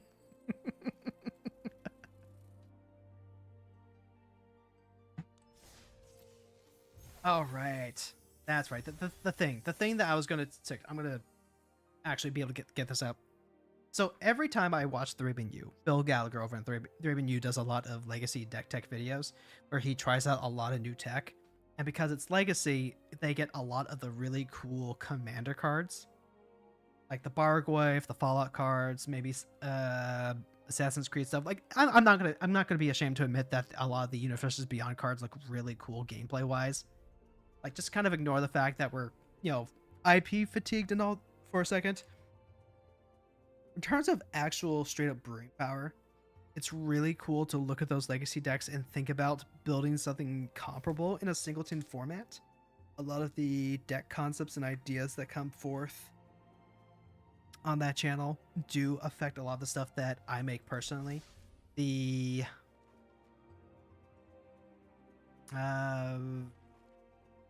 Netherbloom deck that I built was built on the idea of trying to replicate a Legacy Lands deck. Currently, it is not a great deck.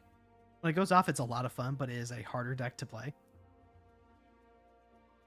And then also... Oh, wait, no, let me finish that thought. Don't get distracted. Don't get distracted. It's okay. Laser, lock in. Lock it in. Get it twisted. So, that sort of thing... thing I really miss not getting all the commander cards. At the same time, though, that would be more spoilers I have to pay attention to, so I guess I'll take a much smaller card pool for the sake of my sanity. And then just kind of to return to another question that Mint Code had earlier on. Blue-green is my comfort colors. For a long time, red-white tends to be my bread and butter in terms of color identity. But my brewing identity is much more blue-green aligned. So the Cure deck, the Averno deck, Derevi, Zamonadina. I've been messing around with some CDC decks. The Lagrella deck is a lot of fun. Oh, she doesn't get hard locked out by control. I probably end up brewing around blue-green just about as often as I try out red-white decks. Just to fill stuff out.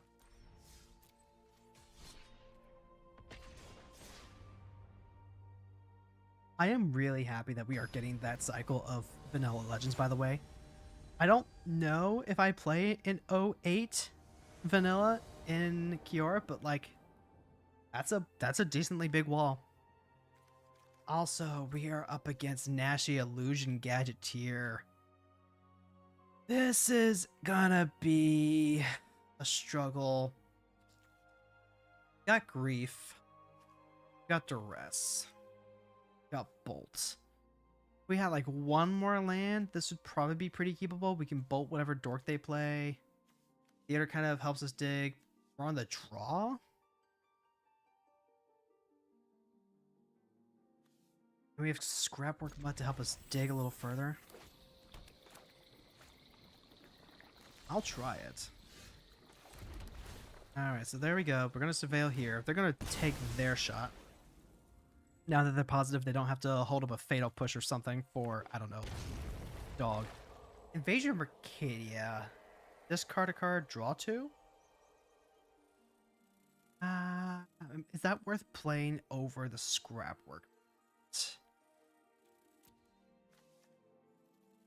Discard a card if you do draw a card, but it has Unearth. And also it's a clock?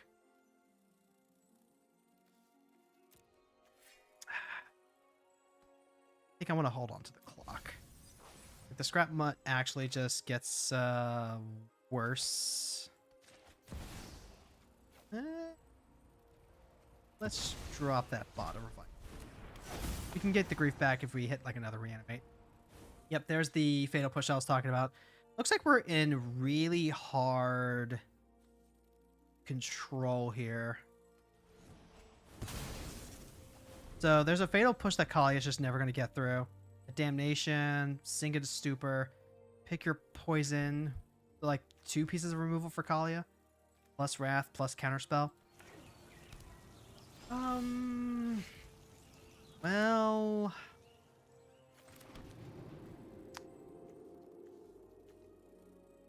let's go ahead and play the Scrapwork Mutt. Go ahead, we'll drop the Mountain. Get a redraw there. Ooh, Detective's Phoenix. That's not bad.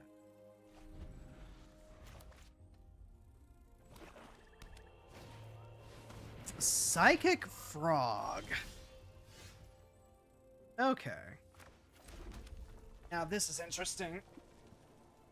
Psychic Frog, they can drop all of their cards. They can put this up to 6 toughness. I can't play the Curse of Silence. I'm actually locked out of white. It's part of why this was a horrible, horrible mulligan decision. I can duress, potentially keep them off of a card. That's going to be the case. I'd rather take them off of the Fatal Push. Because, like, they have to dump everything into Frog at this point, or to avoid that. Go ahead and get rid of the Fatal Push. Yep. Go combat. Swing in.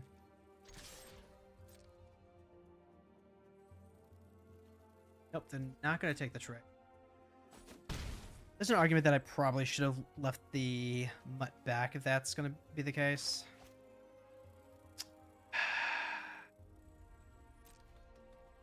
Now the Frog just hits me and draws another card. Alright, so they decide to play land. That factually just might have been a mistake. Especially since now they could... Oh, hold on. They dropped 2 cards. They have to drop 2 of their removal. I think I just trade this as a 2 for 2. But they get the redraw card. Yep. Okay, so they lose the wrath, drop poison, hold on to the spell. They do the 3. They get the redraw. Like, not fantastic. I think missing the white. I'm done.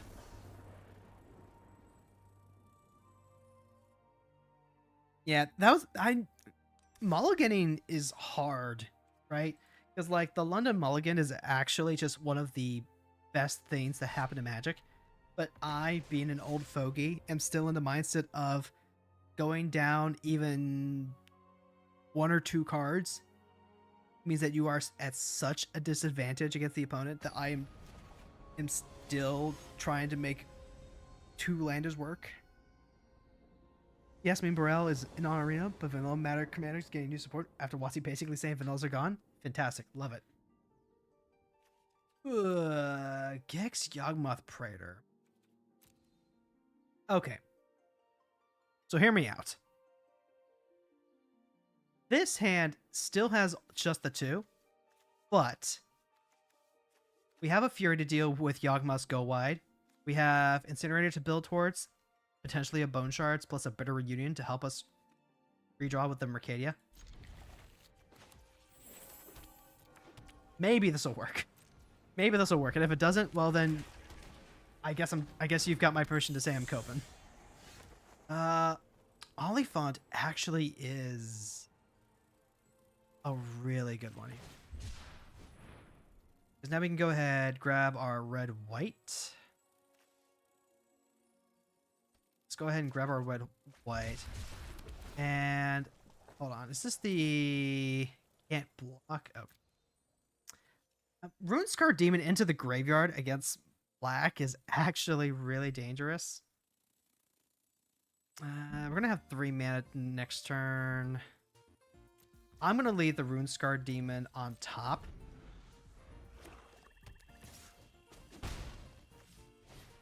Alright, there's Typhoid Rats. And... Okay.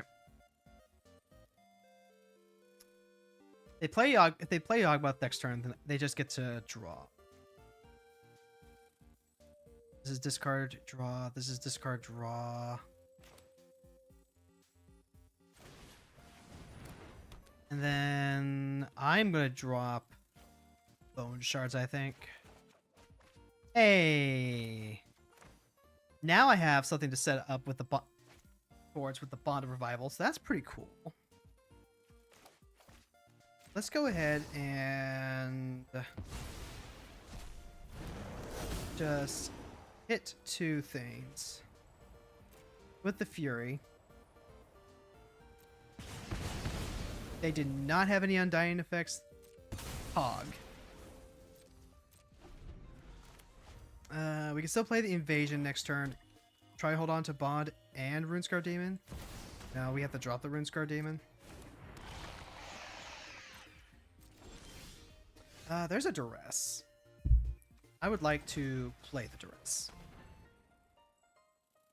Ego Drain. Choose an online card. That player discards that card. And then Infernal Grasp. I think we take the Ego Drain.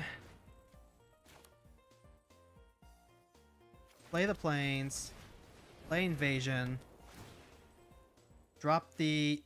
We're like 1 mana away from being able to play it with Kalia. But the Infernal Grasp and the Murderous Rider say that's probably a bad idea. Target non-land permanent opponent controls with mana value 2 or less. You cost 3. This is a hate crime. We do get to grab Runescar Demon with Bond of Revival. So, yep, that's Skull Dweller. And then that's cleaned it. So they have removal for days. There's two lines of thought here. I'm going to play this Plains.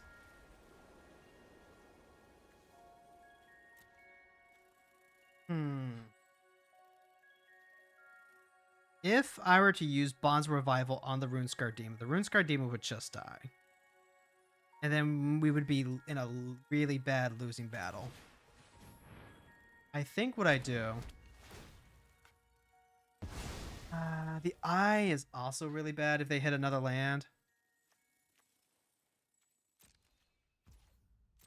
I'm going to take the gamble that I can potentially clean to dust, draw into a 6th land. The Runescar Demon comes down. I get to Ephemerate. Each opponent discards a card. Alright. Let's exile that Ego Drain. Well, that is technically a land.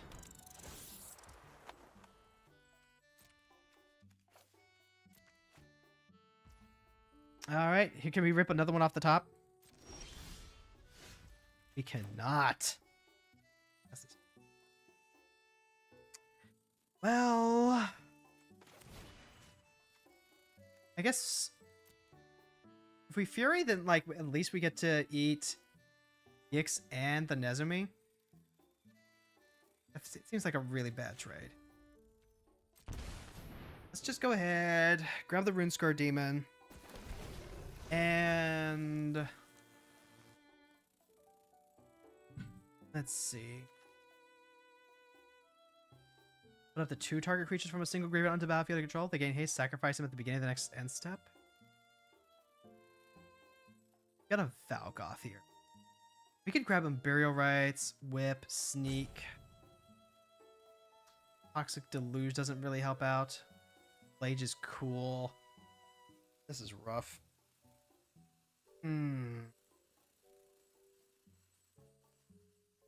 What helps with a Valgoth? About to take 4. They about to draw 2 cards. I would love to see... Yeah, we're burning through a timeout here. I don't want to pitch Grief. Try and eat it. Late to Dinner is kind of cool. Burial Rites kind of helps. I think I grabbed the Embrace. And then they are going to go ahead and attack. I'm going to go ahead and swing at my battle. Yep. Go ahead. They kill it. They lose 2 life. I'm kind of surprised that they're not animating with the Hive of the Tyrant. That seems like really good value. You take away my reanimation targets. Vernal Rest. There's a Split Skin Doll. Enters, draw a card, then discard a card unless you control another creature power 2 or less. I mean, I'm going to go ahead and risk it for the biscuit. Because, again, if we hit a... Bolt... This is...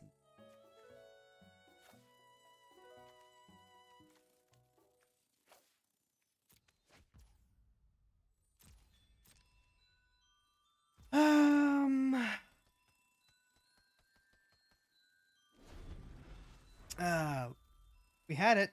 We theoretically had it.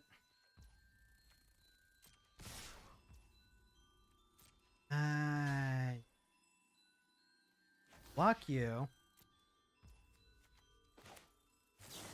Bolt the Gex so they don't just draw 3 cards. The Yawgmoth. I guess the Yawgmoth is going to kill the Split Skin regardless. Could have avoided an extra damage that way.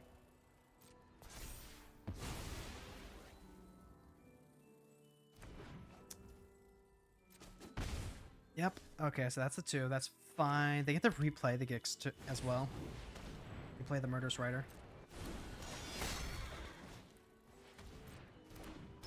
So now they actually have, like, all the cards they need. There's a command tower. That's a fine howdy do. I think that's gonna be the case. Probably just go on Burial Rites on the Runescar Demon.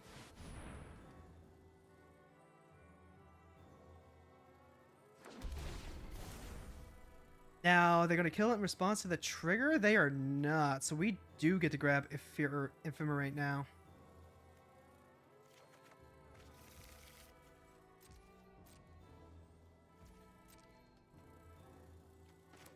Yep, okay. You want to target the Runescar Demon? I understand that's honestly like a pretty goated target.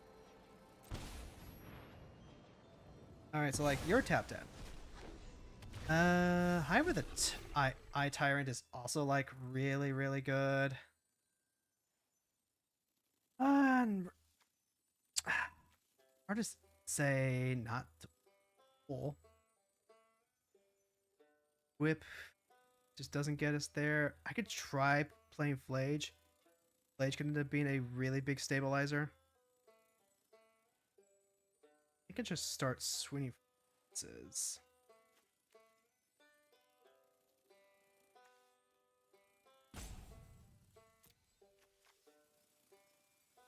Okay, assuming something happens to the Runescar Demon, what happens next turn? Take 3, 4, 5, 6, 7. I go down to 3. You know what? Give me the Toxic.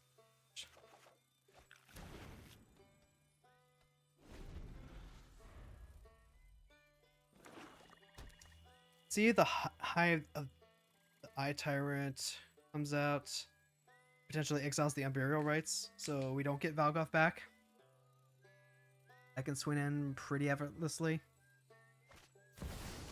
Oh no, Gix is coming out. Okay. Alright, so then... It's a sack 4 creatures, lose my Runescar. 1, 2, 3, 4. Preserve my life total as much as possible. Take the 3. That's fine. Toxic Deluge can now effectively be -1 to the whole field. They might have drawn more removal to blank the Ephemerate on the Runescar Demon. No, it's Freebooter. How many cards do we have in a quick? 11? We could theoretically play Phage if we draw another land. That'd be pretty hot. Yeah, we are gonna go ahead and replay. Hold on, are they tapped out? They kind of are. You know what? Let's fucking go. Oh, and we drew the Flage anyway. Yeah, that's what we like to see. Oh, wait, but Yawgmoth! I am a... Okay, you know what? I'm gonna shame scoop that. I forgot that Yawgmoth just kills it. I forgot that Yawgmoth just, like, kills Kalia. Yeah, that's my bad. That's a huge punt. That is an absolute massive punt. Just casually forgetting that Yawgmoth is, in fact, a, removal deck card. What would I have to have done then? Probably would have looked for Swords, Exile Yogg. Then I can play Flage. Give myself a 3 life buffer, shoot the commander for a turn. Alternatively, I probably should just Unburial Rites, get back our demon. We go first. We're up against a Tali. Runescar Demon and Avacyn kind of make this a little interesting. Restoration of Iganjo means that we could have some reanimator rolls.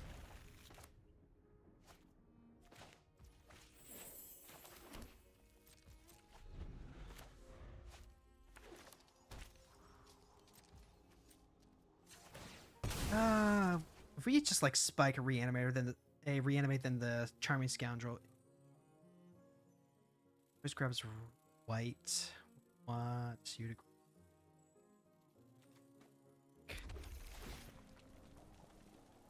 Shadowy back streets. I think I say no to that. I think.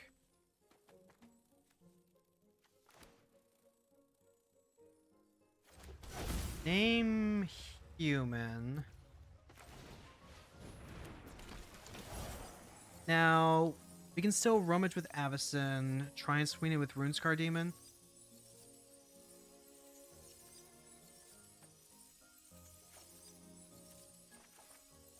Collective Brutality is not bad. What is this? Let's see. Reveals their hand, choose an instant sorcery, that player discards it. And then give a creature -2/-2.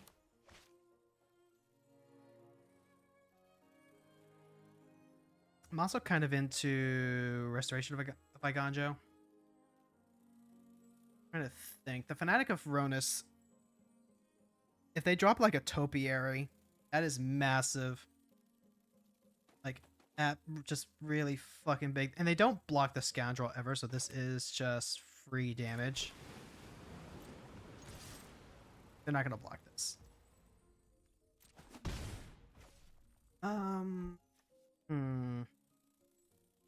I can discard the Flage. Drain them for 2.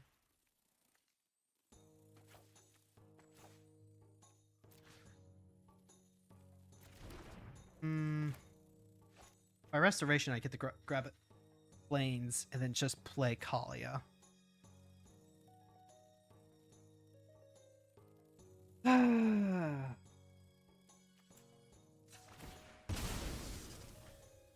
You know what? You only live once. That's Sacred Pit. Then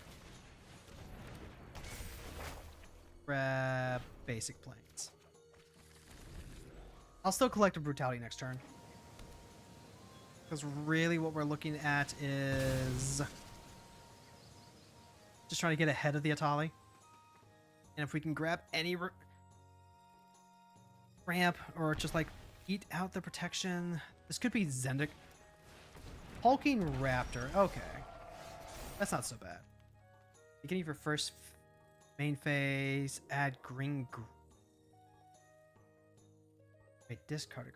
You return target permanent mana value 2 or less to the battlefield tapped. Discard this Plains. Bring the Backstreet in? Backstreet's back, alright! Valgavoth. Leave that on top. Leyland. We are now in a position where this hits Atali, so we need to deal with the Raptor.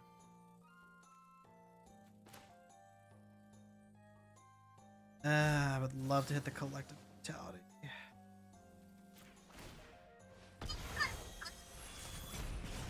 If I was thinking, like, I might have actually remembered that leaving a demon on top is really, really, really, really, really freaking bad if they spike Atali out. And at this point, they've had a lot of time to try and set up. So 3, 4, 5, 6, 7. Scrap Gorger means that reanimation is now off the table. Unless I specifically Flage, which I'm gonna do this turn regardless.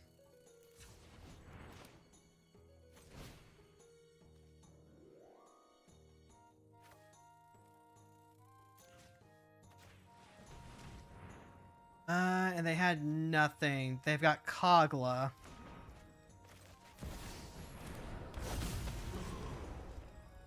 And that's actually all they need. Shoot. Spent too much time playing around.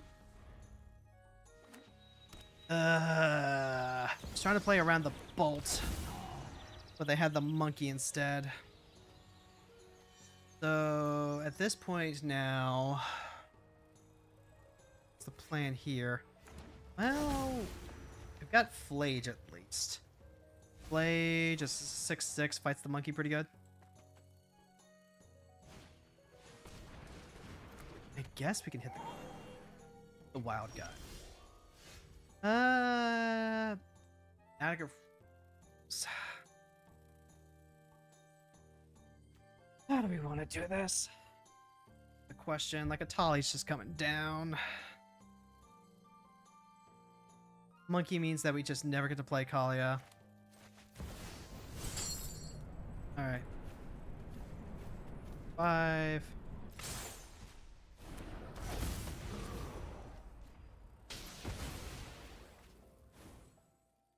Nope, pass turn.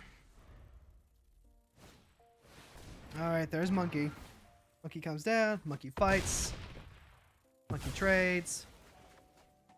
Fanatic of Ronus gets to play Atali. They hit our Grim Tutor and Paradise Druid. If an Atali deck can grab whatever they want and they just have like all the mana. Oh god, I played that way too cautiously. I mean, like I say that, but at the same time though, it's very easy for an Atali deck to have like just a bolt. I think I'll have to go pedal to the metal though. Because if they don't have the bolt, fine. Alright. It's gonna take some finagling. I think the reanimation roll is honestly nice. But I don't know. 4 mana 2/2s without any fast mana, like we're getting Chromox, right? And that's kind of it. Oh, this deck is not playing Arcane Signet. This deck is desperate for gas.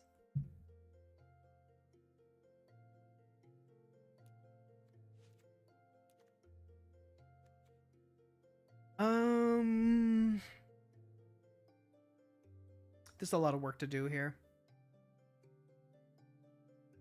They had Big Monkey, but they didn't have the mana to play Big Monkey right away. I think if I had just jammed Kalia first chance I got, things would have been fine. But you know, benefits of hindsight.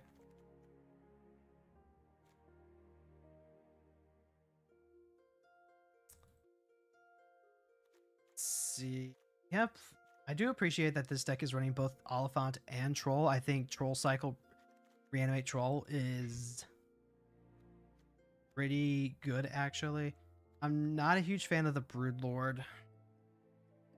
Broodlord does grab Swords to Plowshare, or not Swords to Plow, it grabs Ephemerate. Definitely gonna have to jam more games. Portable Hole is another one that's kind of interesting because it does hit anything that's like small. It hits artifacts, it hits problematic enchantments like say a Curse of Silence. Curse of Silence is questionable. I think we're already like trying really hard to keep up speed wise. Like this, like despite Kalia's reputation, this is not a fast deck. Not because we're lacking all of this the fast mana that makes that work. I think Curse of Silence is currently suspect. I like Break Expectations. I think this is a good include for hand attack. Portable Hole does help deal with a lot of the aggro cards, but I think I'd rather replace Portable Hole with a small Wrath at that point. if the only wraths in this deck are currently Toxic Deluge,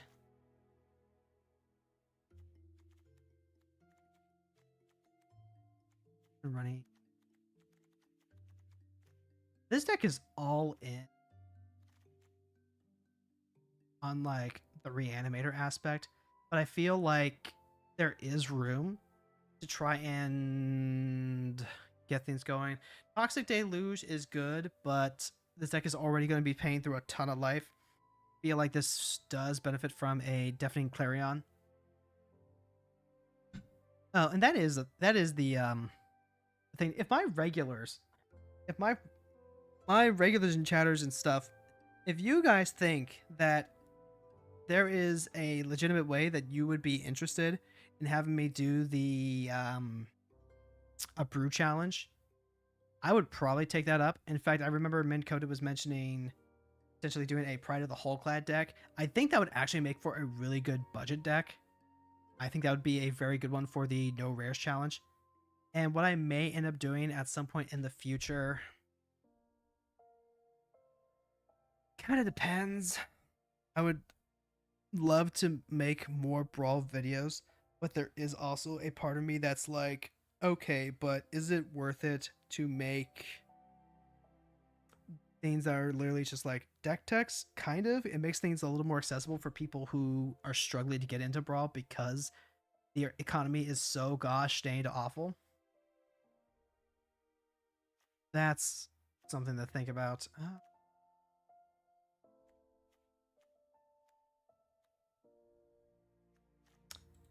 Let's see. I don't mind clean dust in here.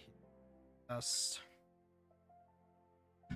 Being able to hit a reanimation target is pretty good. It was kind of awkward to have that scenario where it's like, okay, I want to play this to try and draw closer to a land and then just discarding the land, but that's also just variance. It very easily could have happened the other way where we drew a spell, discarded it, and then the top card of our deck was land, in which case we look like a genius.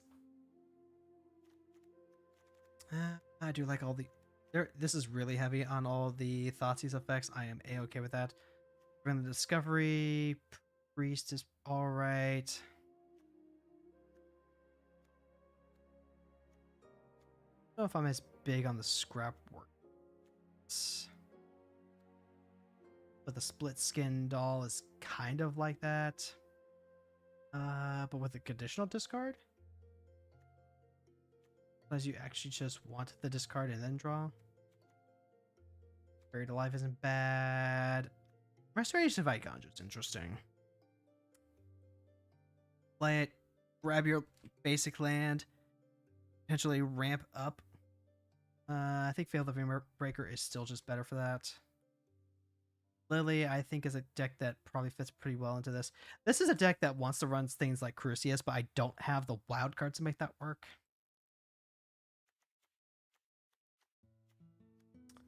Sorry for saying, is a card that I really want against the control matchups.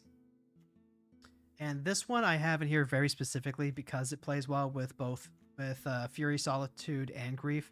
I almost said both, but like there's all three. And I think when Mox Diamond, it's no, Mox Jet, no. I think with Chromox, when Chromox comes out, we're gonna see some decks that really want to utilize a lot of that imprint stuff. We're going to see a lot more of the MDF cards. MDF cards just end up being really good for that sort of thing because then they are land or they are acceleration. Probably the Legion to Ashes to fit in. Definitely Clarion is good. Maybe a Brotherhood End. Oh well. Let's go ahead. We'll wrap this up. If you're on YouTube, this is the end of the stream there. Thank you so much for stopping by. I really appreciate you. And then over on the Twitch, we'll see if anyone is around. Proxy is currently